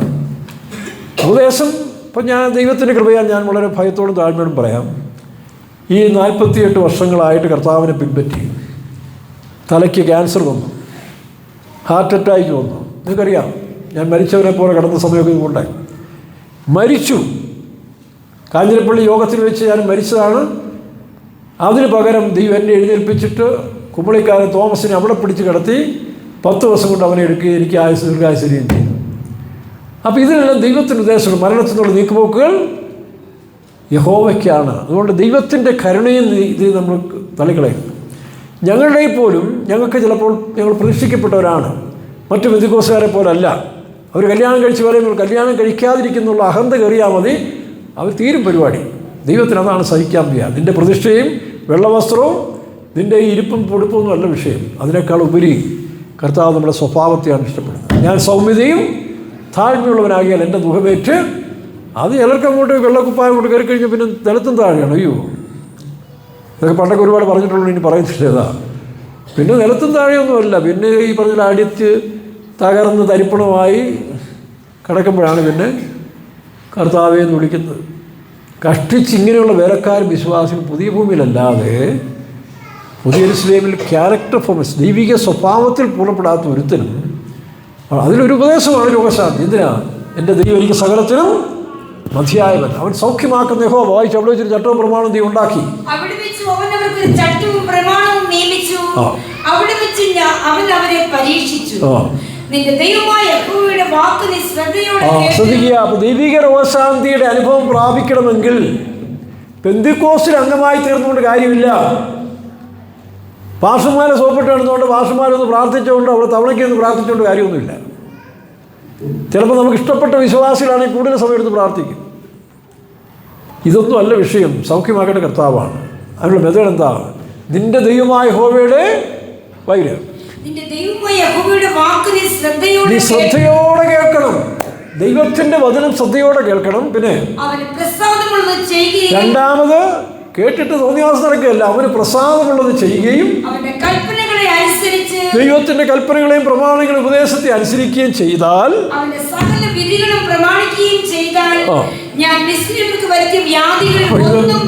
രോഗമനുഷ്യനാണ് രോഗം വരുന്നത്. ആ രോഗം നമുക്ക് വരണമെങ്കിൽ എന്തെങ്കിലും കാരണം കാണും. ആ കാരണം കണ്ടുപിടിക്കുന്നതിന് പകരം ഇപ്പോൾ ഡോക്ടർമാരും അങ്ങനെയല്ലേ, ഒരു രോഗം വരുന്നതിൻ്റെ കാരണം കണ്ടുപിടിക്കും. അവർ കണ്ടുപിടിക്കുന്ന കാരണം ഭൗമികമായ കാര്യങ്ങളാണ്. പക്ഷേ അതുകൊണ്ട് ചിലപ്പോൾ രക്ഷയില്ലാതെ ഡോക്ടർമാർ പറയും ഞങ്ങളുടെ പരിപാടി തീർന്നു, ഇനി പോയി പ്രാർത്ഥിച്ചോ, ദൈവം ചെയ്യട്ടെന്ന് പറയും. അങ്ങനെ ദൈവം ചെയ്ത എത്രയോ അനുഭവം ഡോക്ടർമാർക്ക് അനുഭവമുണ്ട്. അപ്പോൾ അതുകൊണ്ട് ദൈവിക രോഗശാന്തി ഒരു അത്ഭുത വിഷയം തന്നെയാണത്. അത് ടേസ്റ്റ് ചെയ്യേണ്ടതാണ്. അതാണ് അപ്പം. അത് അവിടെ കിടന്നുകൊണ്ട് നമ്മൾ ദൈവത്തെ രുചിക്കുകയാണ്. യഹോവ നല്ലവനെന്ന് അങ്ങനെ ഒരു ചട്ടവും പ്രമാണം വായിച്ച് ചെയ്താൽ മിസ്രയീമിക്ക് വരുത്തിയ ഒരു രോഗവും വരുത്തുകയില്ല. പിന്നെ I am the Lord that healeth thee. ഞാൻ നിന്നെ സൗഖ്യമാക്കുന്ന യഹോവ. സംശയമുണ്ടോ? ദൈവത്തിന് അസാധ്യമായത് വല്ലതും ഉണ്ടോ? അപ്പോൾ ഡോക്ടർമാർക്ക് അവർക്കുണ്ട്. അവർ പഠിച്ചവർ ചികിത്സിക്കുന്ന രോഗസൗഖ്യമാണ്, തെറ്റൊന്നുമല്ല, മരുന്നും തെറ്റല്ല. പക്ഷേ ഇത് ഒരു എക്സ്ട്രാ ഓർഡിനറി ഉപദേശമാണ്. ആർക്ക്? മണവാട്ടിയുടെ റേഞ്ചിൽ വരുന്നവർക്കാണ്. സാധാരണ വേലക്കാർക്ക് വിശ്വാസികളുടെ ഉപദേശമല്ല ഇത്. ഇതാരും ഫോഴ്സ് ചെയ്തെടുപ്പിക്കേണ്ടതല്ല. മരുന്നെടുത്തല്ലെങ്കിൽ മരുന്നെടുത്താൽ തിരുവത്താഴം തരത്തില്ല, ഇങ്ങനെ വരട്ടുള്ള പരിപാടിയൊന്നുമല്ല. ഇത് നമുക്കൊരു വെളിപ്പാടാണ്. എൻ്റെ കർത്താവായ യേശു ക്രിസ്തു എൻ്റെ സൗഖ്യദായകനാണ്. അത് പണ്ട് വിദ്യാഭ്യാസമൊന്നുമില്ലാത്ത അമ്മമാർക്കും അപ്പന്മാർക്കും ഇഷ്ടംപോലെ വിശ്വാസമായിരുന്നല്ലോ. അവരാരും ഫോഴ്സ് ചെയ്തതാണ്. അവർ ദൈവത്തെ രുചിച്ചു. എൻ്റെ യേശു ക്രിസ്തുവിന് അസാധ്യമായതൊന്നുമില്ല. അങ്ങനെയല്ലേ പെന്തിക്കോസ് വളർന്നത്. ആരംഭകാലത്ത് ഹോസ്പിറ്റലിൽ ഉപേക്ഷിച്ചതും തകർന്നു കിടന്നതിനൊക്കെ പോയി പ്രാർത്ഥിച്ച് സൗഖ്യമായതല്ലേ പലതും പെന്തിക്കോസ് വന്നത്. അവരാ സത്യത്തിൽ മുറുകെ പിടിച്ച് പല തലമുറയും മരിച്ചു. ഇതിപ്പോൾ നമ്മൾ 2, 3, 4 തലമുറയായി കഴിഞ്ഞപ്പോൾ നമുക്ക് വലിയ അനുഭവങ്ങളില്ല. പിന്നെ നമ്മളിങ്ങനെ ഇതിൻ്റെ ഓട്ടത്തിൽ പോവുകയാണ്. പണ്ട് മുട്ടക്കാർ വിശ്വസിച്ച് പറഞ്ഞ പോലെ കരികിലെ ക്രിസ്ത്യാനികളായിട്ടാണ് നമ്മൾ പലരും പോകുന്നത്. എന്താ കരികിലെ ക്രിസ്ത്യാനി? മുട്ടത്ത് ഞാൻ ഈ സമയത്ത് ഉണർവുണ്ടായി. കന്യാസ്ത്രീമാരും അച്ഛൻ പോയവരും എല്ലാം വിശ്വാസിച്ച് വന്ന് സുവിശേഷ വേലയ്ക്ക് വരെ വന്നു. കുറേ പേര് സുവിശേഷ വേലയ്ക്ക് വന്ന് 2, 3 പുതിയ വേല സ്ഥാപിച്ചു. എന്നാ പരിപാടി? അപ്പം വന്നു ഉണർവ് വന്നുകൊണ്ടിരിക്കുകയാണ്. അപ്പോൾ ഒരു വീട്ടിൽ ജോലിക്ക് നിൽക്കുന്ന ഒരു അച്ചായൻ അവിടുത്തെ മുതലാളിയോട് പോയി സുവിശേഷം പറഞ്ഞു. ആദ്യമായിട്ടാണ് 10-30 വർഷം അവിടുത്തെ ജോലിക്കാരൻ, പക്ഷേ ആദ്യമായിട്ട് പോയി ചാക്കോച്ചായ മാനസാന്തരപ്പെടണം, സ്വർഗത്തിൽ പോകണമെന്നൊക്കെ പറഞ്ഞ് പുള്ളി വലിയ എന്ത് പറ്റിയെന്ന് ചോദിച്ചു. അപ്പോൾ പുള്ളി അന്വേഷിച്ചപ്പം സഭ വലിയ ഉണർവിൻ്റെ റിയാക്ഷനാണ് പുള്ളി ഇങ്ങനെ പറഞ്ഞത്. എടാ നീയൊക്കെ കരികിലെ ക്രിസ്ത്യാനികളാന്ന് പറഞ്ഞു. അത് പുള്ളിക്ക് മനസ്സിലായില്ല. എന്തുവാ കരികിലെ ക്രിസ്ത്യാനി? ചോദിക്കാനും മടി. ചാക്കോച്ചാൻ കരികിലെ ക്രിസ്ത്യാനിയെന്ന് പറഞ്ഞാൽ പുള്ളിക്കൊരു ആക്ഷേപവും. ഇത്രയും കാര്യമായിട്ട് പെന്തിക്കോസിൻ്റെ ഉണർവ് പറഞ്ഞപ്പം കരികിലെ ക്രിസ്ത്യാനിയാന്ന് പറഞ്ഞു. ഈ പാവം ഒന്ന് സാക്ഷി പറഞ്ഞു. ഞായറാഴ്ച എഴുന്നേറ്റ് പരസ്യമായ സാക്ഷി പറഞ്ഞു. ഞാൻ ചാക്കോച്ചൻ മുതലാളിയുടെ വീട്ടിൽ പോയി സൂചിയായിട്ട് പറയിച്ചപ്പോൾ പുള്ളി പറഞ്ഞു, നീയൊക്കെ കരിയില ക്രിസ്ത്യാനിയാണ്, അധിക സമയം നിൽക്കത്തില്ലെന്ന് പറഞ്ഞു. എനിക്ക് മനസ്സിലായെന്ന് പറഞ്ഞു. അപ്പോൾ എന്താ അതിൻ്റെ അർത്ഥം? ഈ റബ്ബർ തോട്ടത്തിൽ കൂടെ, അപ്പോൾ ഞങ്ങൾ വിസിറ്റിങ് പോകുമ്പോൾ ജീപ്പുമായിട്ടാണ് പോകുന്നത്. അപ്പോൾ ഇത് റബ്ബർ തോട്ടത്തിലാണ് വീട്. ഈ ജീപ്പ് പാഞ്ഞു പോകുന്ന സമയത്ത് ഈ അടിഞ്ഞു കിടക്കുന്ന കരിയിലേക്ക് എന്ത് ചെയ്യും? ഒന്ന് പൊങ്ങി ഒരു 3-4 അടി ജീപ്പിൻ്റെ പുറകെ കൂടെ ഓടും, പിന്നെ അവിടെ കിടക്കും കേട്ടോ. ഈ അനുഭവം ഇല്ലാത്ത വിശ്വാസികളും വേലക്കാരും അങ്ങനെ കരിയില ക്രിസ്ത്യാനിന്ന് അച്ചാൻ പറഞ്ഞത്, ചാക്കോച്ചാൻ കത്തോലിക്കലാണെങ്കിലും പറഞ്ഞത് സത്യമാണ്. അപ്പോൾ നമ്മൾ കരിയില ക്രിസ്ത്യാനികളാകരുത്. പിന്നെ ആരെയാണ്? ജീവനുള്ള വിശ്വാസികളായിട്ട് മാറും. അപ്പോൾ അതിനെ തോൽപ്പിക്കാൻ ആർക്കും കഴിയില്ല. പണ്ടൊരു ദേവദാസൻ പറഞ്ഞ പ്രസംഗത്തിൽ പറഞ്ഞ പോലെ, ഒരു വീടിൻ്റെ കാർപോർച്ചിൽ ഒരു പാമ്പിങ്ങനെ പത്തി പൊക്കിയപ്പോൾ ആ വീട്ടിൽ നായ കുറയ്ക്കാൻ തുടങ്ങി. പാമ്പ് ശാല കഴിയും താക്കും, പിന്നെയും പൊക്കുമ്പോൾ നായ കുറയ്ക്കാൻ തുടങ്ങി. രാത്രിയിലാണ്. അപ്പോൾ അയലത്തെ നായും കുറയ്ക്കാൻ തുടങ്ങി. കാരണം ഇവൻ കുറച്ച് കേട്ടുകൊണ്ട് അവിടെ കുറയ്ക്കാൻ തുടങ്ങി. അടുത്ത നായും കുറച്ചു, അടുത്ത നായും കുറച്ചു, ഇങ്ങനെ കുറേ നടക്കുകയാണ്. കുറേ കഴിഞ്ഞപ്പോൾ രണ്ടാമത് കുറച്ച് നായ്ക്കടെയെല്ലാം കുറേ നിന്നു. അപ്പോൾ ആര് കുറച്ചുകൊണ്ടിരിക്കുകയാണ്? അവനെന്താ സംഭവിച്ചത്? അവൻ കണ്ടുകൊണ്ട് കുറയ്ക്കുകയാണ്. അവന് അനുഭവമുണ്ട്, അതുകൊണ്ട് അവൻ കുറേ നിർത്തും. മറ്റൊരു കുറേയൊക്കെ നിന്ന് പറഞ്ഞ പോലെ ശരിയായൊരു ഉപദ്രവം ഇവിടെ വരും കേട്ടോ. അതൊക്കെ പ്ലാൻ ചെയ്ത് വരുന്നുണ്ട്. ആരാണ് യഥാർത്ഥ പെന്തിക്കോസുകാരൻ, ആരാണ് യഥാർത്ഥ വിശ്വാസി എന്ന് തിരിച്ചറിയാൻ വേണ്ടി ഒരു പരിശോധന ഇപ്പോൾ ഇന്ത്യയിൽ വരാൻ പോവാണ്. ഇന്ത്യ വന്നുകൊണ്ടിരിക്കുന്നു, കേരളത്തിൽ വരാൻ പോവാണ്. അത് മനഃപൂർവ്വമല്ല, ദൈവം അനുവദിക്കുന്നതാണ്. ആ പരിശോധന വരുമ്പോഴാണ് നിങ്ങളുടെ ഞായറാഴ്ചത്തെ വെള്ളമെടുപ്പെല്ലാം മാറും കേട്ടോ. വെള്ളമെടുപ്പ് മാറും. നിങ്ങൾ കളർ ഡ്രസ്സ് ഇട്ടുകൊണ്ട് പരുവത്തിൽ കൂടെ ആദ്യം കയറി വരും, പിന്നെ അതും ഇല്ലാതെ വരും. അപ്പോഴും യഥാർത്ഥ വിശ്വാസികളെ വെളിപ്പെടുത്താൻ വേണ്ടി ആ പരിശോധന വരുമ്പോഴാണ് യഥാർത്ഥ വിശ്വാസി ആരാൻ പറയുന്നത്. അതുപോലെ തന്നെയാണ് നമുക്ക് ശരിയായ കഷ്ടങ്ങൾ വരുമ്പോൾ പിടിച്ചു നിൽക്കാൻ സാധിക്കുന്നെങ്കിൽ കൃപ. അല്ലാതെ ആരുടെയും അല്ലെങ്കിൽ ആ പാസ് പറഞ്ഞ പോലെ നിങ്ങളെ ഞാൻ ആശുപത്രി ഒന്ന് കാണത്തില്ലെന്ന് പറഞ്ഞ് പുള്ളിയെ കാണേണ്ടി അങ്ങോട്ട് വരുന്നു. അപ്പോൾ ഇങ്ങനെ അഹങ്കാരം പറയാനല്ല, ഇത് അനുഭവമാണ്. താഴ്മയോടെ രോഗശാന്തി ഉപദേശം ആർക്കാ? ഇത് മക്കൾക്കുള്ള അവകാശമാണ്. അത് പ്രാപിക്കാൻ പറ്റില്ലോ. ഇതെല്ലാം വന്നെങ്കിലും എനിക്കങ്ങനെ ഇന്നുവരെയും തോന്നിയിട്ടില്ല. ഒരാൾ കുടിക്കാൻ പോലും എനിക്ക് തോന്നാറില്ല. ഈ ജലദോഷം വരുമ്പോൾ ആൾ കുടിക്കാതെ അതൊന്നും ഒരു വിഷയമല്ല. കാരണം ഇത് ശരീരത്തിലുണ്ടാകുന്ന കേടല്ലേ. അതൊന്നും വലിയ വിഷയമായിട്ട് എടുക്കാത്തതിൻ്റെ കാരണം മറ്റൊന്നും കൊണ്ടല്ല, ദൈവകൃപ തരുന്നു. നാളെ ആ കൃപ പോയി എന്നിൽ അഹങ്കാരം കയറിയാൽ തമ്പുരാൻ തന്നെ എന്നെ ആയുധത്തിലേക്ക് വിടും, പോകാൻ പറയും. ഇതിൻ്റെ അഹങ്കാരം തീർത്തിട്ട് വരാൻ പറയും. അതുകൊണ്ട് നാം ഭയത്തോടെ ദൈവത്തിൽ കഴിയുക. ഭയത്തോടെ ഇതിൻ്റെ പ്രവാസകാലം. അവിടെ മരുന്നെടുക്കാൻ പോകുന്നതിനെ കുറ്റം പറയണ്ട. മരുന്നെടുത്ത് നീയാണ് വലിയ ആളാൻ ചിന്തിക്കേണ്ട. എങ്ങനെയും ലക്ഷ്യത്തിലെത്തുക എന്നുള്ളതാണ്. അപ്പോൾ ദൈവിക രോഗശാന്തി ഇവിടെ ഇസ്രായേലിനെ സ്ഥാപിച്ചതിന് കാരണം ഇസ്രായേൽ നിഴലും നമ്മൾ പൊരുളുമാണ്. അവരുടെ യാത്രയിലെ മിസ്രൈമിൽ നിന്ന് വിടുതൽ മാനസാന്തരത്തെ കാണിക്കുന്നു, ചെങ്കടൽ സ്നാനത്തെ കാണിക്കുന്നു. ചെങ്കടൽ സ്നാനത്തിന് മുൻകുറി സീനായിലെ പരിശുദ്ധാത്മാവിഷ്യ ഉറവ പരിശുദ്ധാത്മാവിനെ കാണിക്കുന്നു. മാറ ദൈവിക രോഗശാന്തി. അതിനുശേഷം യോർദാൻ ജയജീവിതം, മരണത്തെ ജയിച്ച. ഇങ്ങനെ അടിസ്ഥാന ഉപദേശങ്ങൾ പുതിയ നിയമസഭയുടെ നിഴലായി ഇസ്രായേലിൻ്റെ യാത്രയിൽ ഉപദേശങ്ങൾ സ്ഥാപിച്ചുകൊണ്ട് പോകുമ്പോൾ നമുക്ക് കാണാൻ കഴിയുന്നുണ്ട്. പണ്ട് ഇസ്രായേൽ ജേർണി എന്ന് പറഞ്ഞൊരു സ്റ്റഡി നമുക്കുണ്ടായിരുന്നു. ഇസ്രായേലിൽ 40 സ്ഥലങ്ങളിൽ അവരുടെ ഓരോ സ്ഥലത്തിനും ഓരോ അർത്ഥങ്ങളുണ്ട്. പണ്ട് ചാർട്ടൊക്കെ ഇട്ട് നമ്മൾ പഠിപ്പിക്കുമായിരുന്നു. ഇന്നിപ്പോൾ തലമുറ മാറിയില്ലേ. അവരോട് ഇതൊക്കെ ചോദിച്ചാൽ അവരും കണ്ണു തള്ളിയിരിക്കും. ഏതാ ഈ തലമുറയോട് ഇതൊക്കെ പറയാൻ പോയാൽ അവർക്കൊന്നും സമാഗമം ഉണ്ടായിരുന്നു. ഞാൻ സമാഗമത്തെ പറ്റി തിരുവല്ലായി പ്രസംഗിച്ചപ്പോൾ ഒരു ഉപദേശിച്ച്, അച്ഛൻ ഇവിടെ പണിയൊന്നുമില്ല, ഈ അമ്പലത്തിലെ വിളക്ക് ഇതൊക്കെയാണ്. സമാഗമത്തിലെ വിളക്ക് ഒരു പ്രാസംഗികനാണ് പറയാം. അച്ഛൻ വേറെ പണിയൊന്നുമില്ല, ഇവിടെ ഇതൊന്നുമല്ല അച്ഛാ പ്രസംഗിക്കണ്ടേ. അമ്പലത്തിലെ വിളക്കാണ്. ഏതാ നിലവിളക്കിനെ പറ്റി പഠിപ്പിച്ചപ്പോഴേ നിലവിളക്കെന്നുള്ളൊരു ഉപദേശം പാസ്റ്റർ കെ സി വർഗീസ് 4 വർഷമാണ് പഠിപ്പിച്ചത്. ഒരു സഭയിൽ 4 വർഷം ആ വിളക്ക് തന്നെ. അത് സഭയ്ക്ക് നിഴലാണ്. അതിൻ്റെ അടിസ്ഥാനം ക്രിസ്തു, നടുത്തൻ്റെ അപ്പോസ്തലന്മാർ, പ്രവാചകന്മാർ, സഭ. ഇതേപ്പറ്റി വിവരിച്ചാലൊന്നും തീരത്തില്ല. 4 വർഷം ബൈബിൾ ക്ലാസ് പഠിപ്പിച്ചാൽ. അപ്പോൾ തിരുവല്ലായിൽ നമ്മുടെ ഒരു ഉപദേശം പറയാം, അച്ഛൻ വേറെ പണിയില്ല, ഇത് അമ്പലത്തിലെ വിളക്കൊക്കെയാണ് ഇവിടെ കൊണ്ട് പിടിക്കുന്നത്. ഞാൻ ആ കലണ്ടർ വിളക്കില്ലേ 3 സ്റ്റേജിൽ അപകൃതം പറഞ്ഞു. കുറേ കഴിഞ്ഞപ്പോൾ അവൻ പറയും, അയ്യോ ഇത് നല്ലൊരു ഉപദേശമാണല്ലോ അച്ഛാ, ഇപ്പോൾ പഠിച്ചപ്പോഴാണ് അതിൻ്റെ അർത്ഥം മനസ്സിലാകുന്നത്. അപ്പോൾ പഠിക്കണം. പഠിച്ചു കഴിഞ്ഞാൽ കാര്യം പിടിക്കിട്ട്. പഠിക്കാത്തൊരു ഇതൊക്കെ അലർജിയായിട്ട് മാറും അല്ലേ. പണ്ട് സായിപ്പും മദാമയും വന്ന് കേരളത്തിൽ വന്ന് ഇംഗ്ലീഷ് പറയുമ്പോൾ ഇവിടെ കുറേ പേര് കുറേ നടന്നൊരു കളിയാക്കിക്കൊണ്ടാണ് സായിപ്പിനെ. നിങ്ങളുടെ കാലത്തല്ല ഇല്ലേ?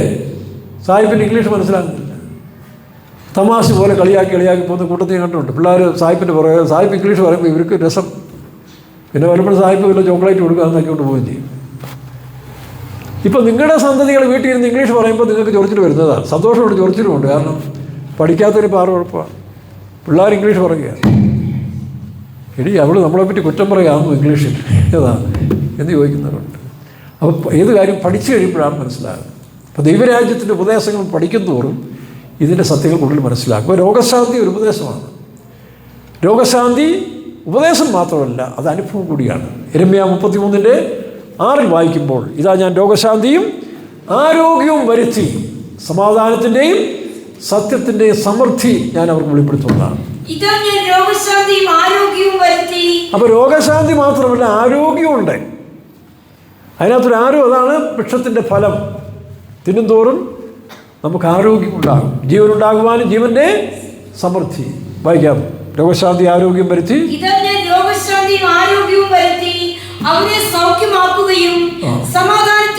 ഞാനവരെ സൗഖ്യമാക്കും, അതിനുശേഷം സമാധാനത്തിൻ്റെയും സത്യത്തിൻ്റെയും സമൃദ്ധി അവർ കൊടുക്കും.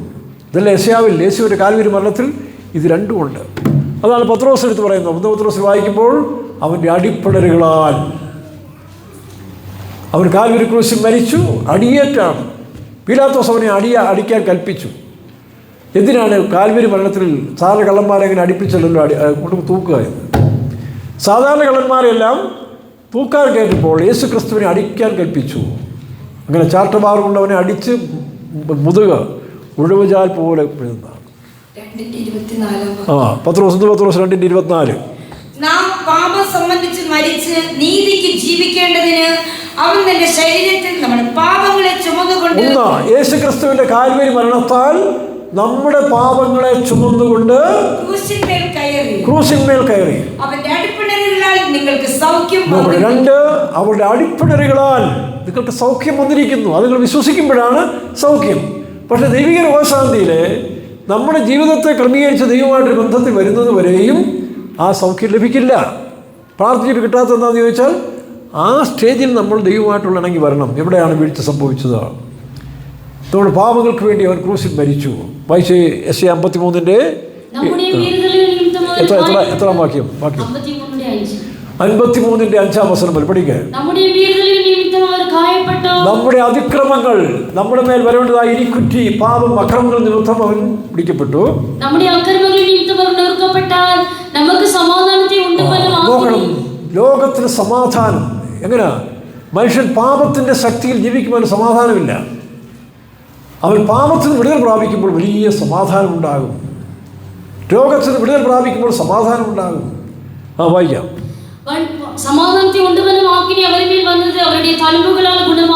അവരുടെ അടിപ്പിണരുകളാൽ മുറിവുകളാൽ നിങ്ങൾക്ക് സൗഖ്യം വന്നിരിക്കുന്നു. ഇതൊരു ഉപദേശമാണ്. പാപരക്ഷയോടൊപ്പം തന്നെ സ്നാനത്തിന് ഉപദേശം പോലെ തന്നെ രോഗശാന്തി തൻ്റെ ജനത്തിന് വേണ്ടി ദൈവം കൊടുത്തിരിക്കുന്ന ഒരു അവകാശമാണ്, മക്കളുടെ അപ്പമാണ്. അത് മുൻ തലമുറകൾ അനേകർ അനുഭവിച്ചുകൊണ്ടിരുന്നു. ഇപ്പോൾ വിശ്വാസം നഷ്ടപ്പെട്ടപ്പോൾ നമുക്ക് പറ്റുന്നില്ല. അതുകൊണ്ട് നിങ്ങൾ മഹാദോഷികളൊന്നും അല്ല കേട്ടോ. നരകത്തിൽ പോകുന്നു പറയത്തില്ല. നരകത്തിൽ പോകുന്ന വിഷയമല്ല.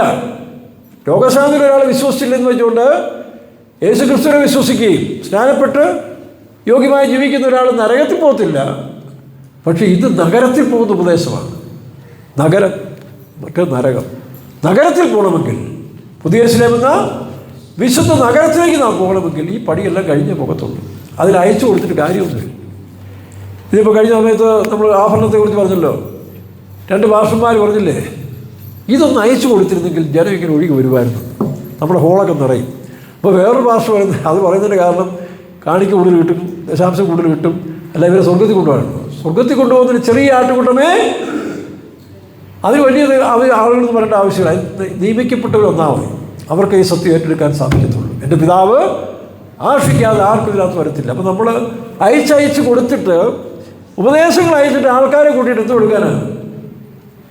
ഇവർ വേളം ഉണ്ടാക്കിയില്ലാത്ത, വഴക്കുണ്ടാക്കിയില്ലാത്ത, പ്രശ്നം ഉണ്ടാക്കത്തുള്ളൂ. വെളിപ്പാടും ദർശനമില്ലാത്ത മനുഷ്യരെന്ത് ചെയ്യും? കടന്നു വന്നാൽ അവരെ കൊണ്ട് വലിയ ഉപദ്രവം ഉണ്ടാകും. അതിന് വേറെ സഭയുണ്ടല്ലോ. ന്യൂ ജനറേഷൻ ചർച്ചുണ്ട്, കത്തോലിക്ക സഭയുണ്ട്. അതിൽ അവിടെ പോയാൽ അഡ്മിഷൻ കിട്ടും, ജോലി കിട്ടും. വെറുതെ ബെന്തിക്കോസിൽ വരുന്ന ആരും ജീവിക്കേണ്ട ആവശ്യമില്ല. ബെന്തിക്കോസിൽ വരുന്നവർ കൃത്യമായ ദർശനമുള്ളവരായിരിക്കണം. അതാണ് ഞാൻ TPMകാരോട് പറയുന്നത്. നിങ്ങൾക്ക് കത്തോലിക്ക സഭയിലോ യാക്കോബ സഭയിലോ പോകണമെങ്കിൽ പോവാം, പഴയ പിതാക്കന്മാരുടെ സഭയെ തേടി പോവാം, വിഷയമൊന്നുമില്ല. ആളിച്ചിരി കുറഞ്ഞാലും കുഴപ്പമില്ല, ഉള്ളത് ക്ലിയർ ആകുമല്ലോ. മറ്റു സഭയിൽ പോകണം, പൊക്കോ. ഞാൻ എപ്പോഴും അനുവാദം തരാറില്ലേ. ഇവിടെ ആ വെളിപ്പാട് പിടിച്ചിരുന്നെങ്കിൽ അവർക്ക് നിൽക്കാനൊക്കത്തുള്ളൂ. അല്ലാത്തൊരു കത്തോലിക്ക സഭയിൽ യാക്കോബ ഒന്നില്ലെങ്കിൽ സ്കൂൾ അഡ്മിഷൻ കിട്ടും, ജോലി കിട്ടും, ഒരുപാട് ആനുകൂല്യം കിട്ടും, സ്വർണ്ണം ഇടാം കേട്ടോ. അതും പെർമിഷൻ തരികയാണ്. കഴിഞ്ഞ ആഴ്ച സ്വർണ്ണം ഇടാൻ പെർമിഷൻ തന്നു. ഇനി മറ്റൊരു സഭയ്ക്ക് പോകണോ, പൊക്കോ, ഒരു വിരോധമില്ല. പോട്ടെ. അവസാനത്തിൽ പരീക്ഷകളെ നേരിടാൻ കൊണ്ട് വിശ്വാസമുള്ളവർ നിൽക്കും. കാരണം ഇത്രയും കാലം കേട്ടില്ലേ, ഇനി നിൽക്കേണ്ടോ നിൽക്കും, ബാക്കി പോകുന്നൊരു പൊക്കോട്ടെ. അതുകൊണ്ട് ആൾബരുത്തത്തിലല്ല. അവൻ്റെ അടിപ്പണികൾ നിങ്ങൾക്ക് സൗഖ്യം ലഭിച്ചിരിക്കുന്നു. അതൊരു ഉപദേശമാണ്. ആ ഉപദേശത്തിൽ നിൽക്കുന്നെങ്കിൽ മാത്രമേ കർത്താവിൻ്റെ മണവാട്ടിയായി തീരാൻ. യേശു എനിക്ക് സകലത്തിനും മതിയായവൻ. അവനെൻ്റെ പാപത്തെ മാത്രമല്ല, പാസ്റ്റർ പോൾ പറയും, ഞാൻ ഈ ഉപദേശം സ്ഥാപിച്ചെങ്കിലും നാളെ ഞാൻ പിന്മാറിപ്പോകാം. മനുഷ്യനാണ് പ്രസംഗിക്കുന്നത്, ഞങ്ങൾ ചില പിന്മാറിപ്പോകാം, മനുഷ്യനാണ്. പക്ഷേ അടിസ്ഥാനം നിലനിൽക്കുന്നു. പോലീസ് പറഞ്ഞ പോലെ ക്രിസ്തുവിൻ്റെ അടിസ്ഥാനം. അതിലെത്രയോ മനുഷ്യർ നമ്മളെപ്പോലെ വിദ്യാഭ്യാസം ഇല്ലാത്തവരും അറിവില്ലാത്ത മാതാപിതാക്കന്മാർ പഴയ തലമുറയിലെ വിശ്വാസി സ്ട്രോങ് ആയിട്ട് വിശ്വാസത്തിൽ ജയിച്ചു. അവർക്ക് സയൻസിൽ ബിരുദമില്ലെങ്കിലും വിശ്വാസത്തിൽ അവർ ബിരുദമെടുത്ത് പോയവരാണ് പലരും. അവർക്കത് സ്വർഗരാജ്യം അത് മതി. സ്വർഗരാജ്യം നിങ്ങളെ ബയോകെമിസ്ട്രിയും പിന്നെ ഫിസിക്സും തിയോളജിയൊന്നും അവിടെ വേണ്ട. അവിടെ ഈ വിശ്വാസത്തിൽ നിലനിന്ന് അക്കരെ പോയവരാണ് അവിടെ പ്രാധാന്യം. അപ്പോസ്തലർ 14:22 വായിക്കുമ്പോൾ വിശ്വാസത്തിൽ നിലനിൽക്കണമെന്നും അനേക കഷ്ടങ്ങൾ കൂടി ദൈവരാജ്യത്തിൽ പ്രവേശിക്കണം അവിടെ. അപ്പോൾ ഇതാണ് ആ മാർഗം. അങ്ങനെ പോയില്ലേ? അങ്ങനെ ആദ്യ നൂറ്റാണ്ടിൽ എത്രയോ രക്തസാക്ഷികളാണ് മരിച്ചത്. എന്തുമാത്രം പേര് വിശ്വാസം ഇവിടെ മരിച്ചു. നിങ്ങളുടെ അപ്പനും അമ്മമാരെയൊക്കെ നോക്കിയേ. കഴിഞ്ഞ സാംകുട്ടി പാസ്റ്റർ, അതായത് ഇവരെല്ലാം ഇൻ്റർവ്യൂ ചെയ്യുന്ന സാംകുട്ടി പാസ്റ്റർ ഉണ്ടല്ലോ IPCയിലെ, അദ്ദേഹത്തോട് വേറൊരു പാസ്റ്റർ പറഞ്ഞ്, എൻ്റെ അമ്മ TPMലായിരുന്നു കേട്ടോ. അവസാനം ഞങ്ങളെല്ലാം നിർബന്ധിച്ച് പുള്ളിക്കാരത്തി ആശുപത്രി കൊണ്ടുപോയി, പാർശ്വവ്യാധി വരുമെന്ന് പറഞ്ഞൊരു കേട്ടു. അപ്പോൾ ഈ സാംകുട്ടി പാസ്റ്റർ പറഞ്ഞു, എൻ്റെ അമ്മ IPCയിലായിരുന്നു, പക്ഷേ മരിക്കുന്നത് വരെ രോഗശാന്തിയിൽ സ്ട്രോങ് ആയിട്ടാണ് മരിച്ചത്. അപ്പോൾ IPCയും TPM എന്നുള്ളതല്ല വിഷയം. ഇത് അവനവൻ്റെ വ്യക്തിപരമായ വിശ്വാസമാണ്. അത് വേറൊരു പാസ്റ്റർക്ക് ഫോഴ്സ് ചെയ്യാനോ സഭക്കാർക്ക് ഫോഴ്സ് ചെയ്യാനോ പറ്റത്തില്ല. സ്നാനപ്പെടാനും ഉപദേശം കൊടുക്കാം, ഇതൊരു ഉപദേശം കൊടുക്കാം. അല്ലെങ്കിൽ സ്നാനപ്പെട്ടില്ലെങ്കിൽ, സ്വർണ്ണം ഊരിയില്ലെങ്കിൽ അതൊക്കെ ഊരിക്കോളും. ഊരാത്തവർക്കറിയാം അവർ ഇനി ചാകാനുണ്ട്, അത്രയേ ഉള്ളൂ.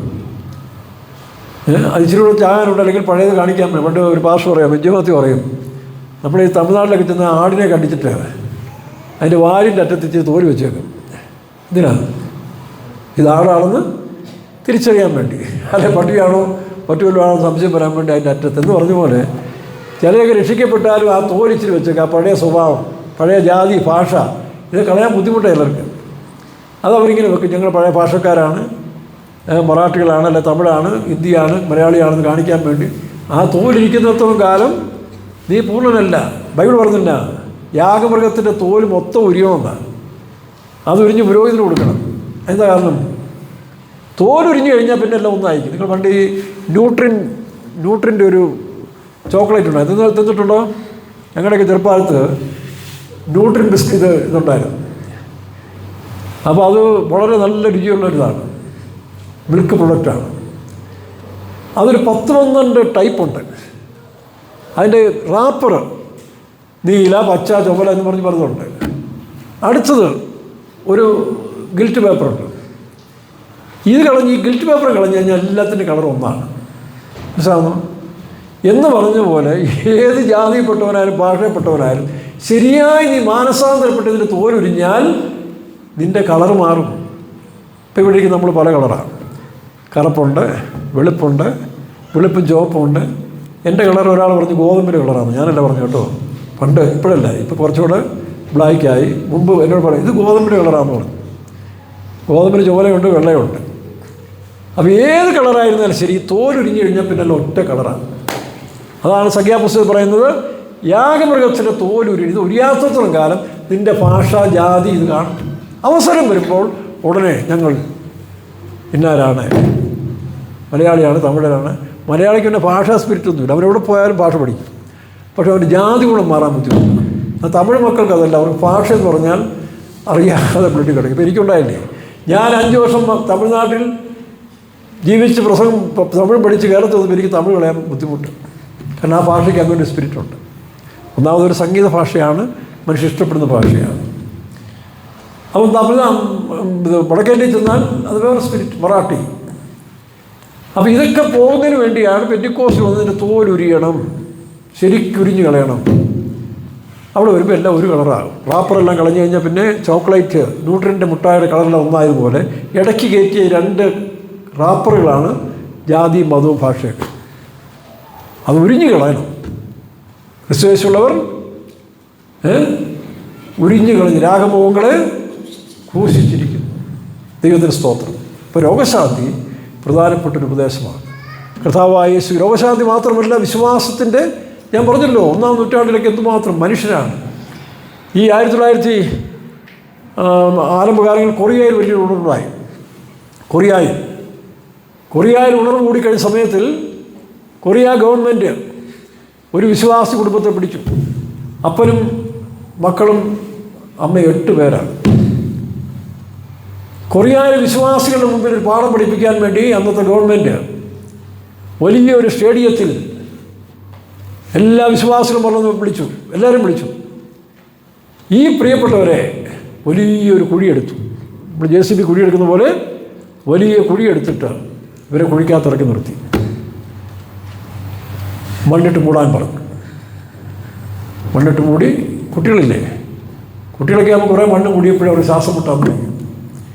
അതിലൊരു കുട്ടി പറഞ്ഞു, എനിക്ക് പപ്പാ മമ്മി എനിക്ക് ശ്വാസം മുട്ടൽ വരുന്നു, നമുക്ക് തൽക്കാലം യേശു അപ്പത്തിന് തള്ളിക്കളയാം, പിന്നെ സ്വീകരിക്കാം എന്നൊക്കെ പറഞ്ഞുകൊണ്ട് പിള്ളേർ അസ്വസ്ഥ കാണിച്ചു. അപ്പം അമ്മ പറഞ്ഞു, മോനെ നീ സ്വർഗത്തിലേക്ക് പോകും, അവിടെ പോയി കാണാം, ഞങ്ങളും പുറകെ വരാം.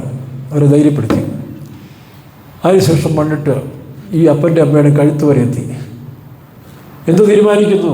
യേശു ക്രിസ്തുവിനെ തള്ളി പറയുന്നെങ്കിൽ നിങ്ങളെ രക്ഷപ്പെടുത്താം.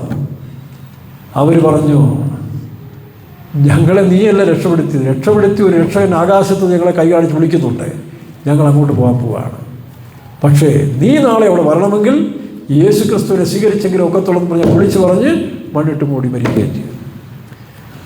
അപ്പോൾ ചില വിശ്വാസികൾ ചോദിച്ചു, എന്തുകൊണ്ട് യേശു അവരെ രക്ഷിക്കാൻ വന്നില്ല? ഇപ്പോൾ ശത്രുക്കളല്ലേ ജയിച്ചത്. അപ്പോൾ അവരെന്താ പറഞ്ഞേ?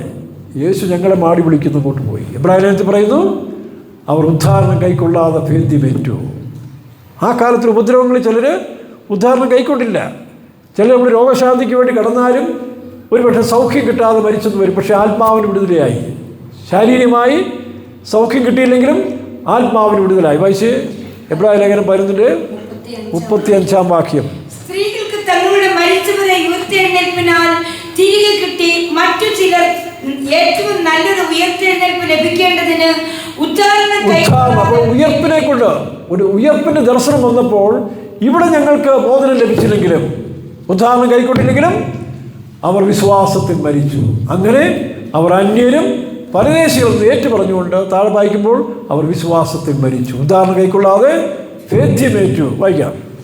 ഇവർ എല്ലാവരും വാഗ്ദത്തം നിവൃത്തി പ്രാപിക്കാതെ ദൂരത്തിൽ നിന്ന് അത് കണ്ട് കഴിഞ്ഞ തലമുറ നോക്കണം. വാഗ്ദത്തം നിവൃത്തി പ്രാപിക്കുക. വാഗ്ദത്തം എന്താ? ഞാൻ നിന്നെ സൗഖ്യമാക്കുന്ന യഹോവ, ഞാൻ നിങ്ങൾക്ക് സൗഖ്യം തരും, രോഗശാന്തി ആരോഗ്യം തരും. വാഗ്ദത്തമാണ്. പക്ഷെ പലർക്കും കിട്ടുന്നില്ല. എങ്കിലും ഈ കാലത്തെ കഷ്ടങ്ങളല്ല, വരാൻ പോകുന്ന ശരീര രൂപാന്തരം, ആ രൂപാന്തര ശരീരം പ്രാപിച്ചുകൊണ്ട് തേജസ്സിൽ വെളിപ്പെടുന്ന സമയത്ത് ഇതെല്ലാം മാറും. അതുകൊണ്ടാണ് വാഗ്ദത്തം പ്രാപിക്കാതെ തങ്ങൾ ഭൂമിയിൽ തങ്ങൾ അന്യരും പരദേശികളും ഏറ്റു പറഞ്ഞുകൊണ്ട് വിശ്വാസത്തിൽ മരിച്ചു. പ്രിയരെ, ഈ നാളുകളിൽ നമ്മുടെ വിശ്വാസം വർദ്ധിപ്പിക്കട്ടെ. നമ്മുടെ സമയങ്ങൾ വീണ്ടെടുപ്പിൻ്റെ സമയം അടുത്തിരിക്കുന്നു. പല പരീക്ഷകൾ കൂടി നാം പോകേണ്ടതായിട്ടുണ്ട്. വിശ്വാസത്തിൽ ഉറച്ചു നിന്നുകൊണ്ട് കർത്താവിനെ ഏറ്റു പറഞ്ഞുകൊണ്ട് നമുക്ക് മുൻപോട്ട് യാത്ര ചെയ്യാം. യേശു വേഗത്തിൽ വരാൻ പോവുകയാണ്. അവൻ സൗഖ്യദായകനും നമ്മെ വീണ്ടെടുക്കുന്നവനും രക്ഷിക്കുന്നവനും നമുക്ക് വിടുതൽ തരുന്നവനാണ്. അന്നു മുതൽ ഇന്നുവരെ യേശു സൗഖ്യദായകനായി നമ്മോടുകൂടി ഉണ്ട്. നമുക്ക് നമ്മെ തന്നെ താഴ്ത്തി കൊടുക്കാം. ഹല്ലേലൂയ. സൗഖ്യദായകൻ യേശു നടത്തും തന്നെ. അവനടിച്ചാലും ആയതെനിക്ക് നന്മയ്ക്കായി തീരുന്നേ. അവനടിച്ചാലും ആയതെനിക്ക് നന്മയ്ക്കായി തീരുന്നു. യേശുവേ പ്രാണൻ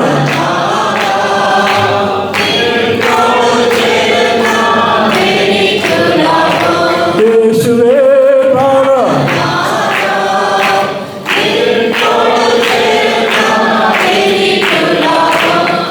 ഹല്ലേലൂയ ഹല്ലേലൂയ. ശോഭിത നഗരത്തെ കാണുന്നു ഞാൻ. യോർദാനെ ഭയം കാണുന്ന യേശുവേ മരുഭൂമിയിൽ. യോർദാനെ ഭയം കാണുന്ന യേശുവേ. Hallelujah hallelujah. പ്രാർത്ഥിക്കാം.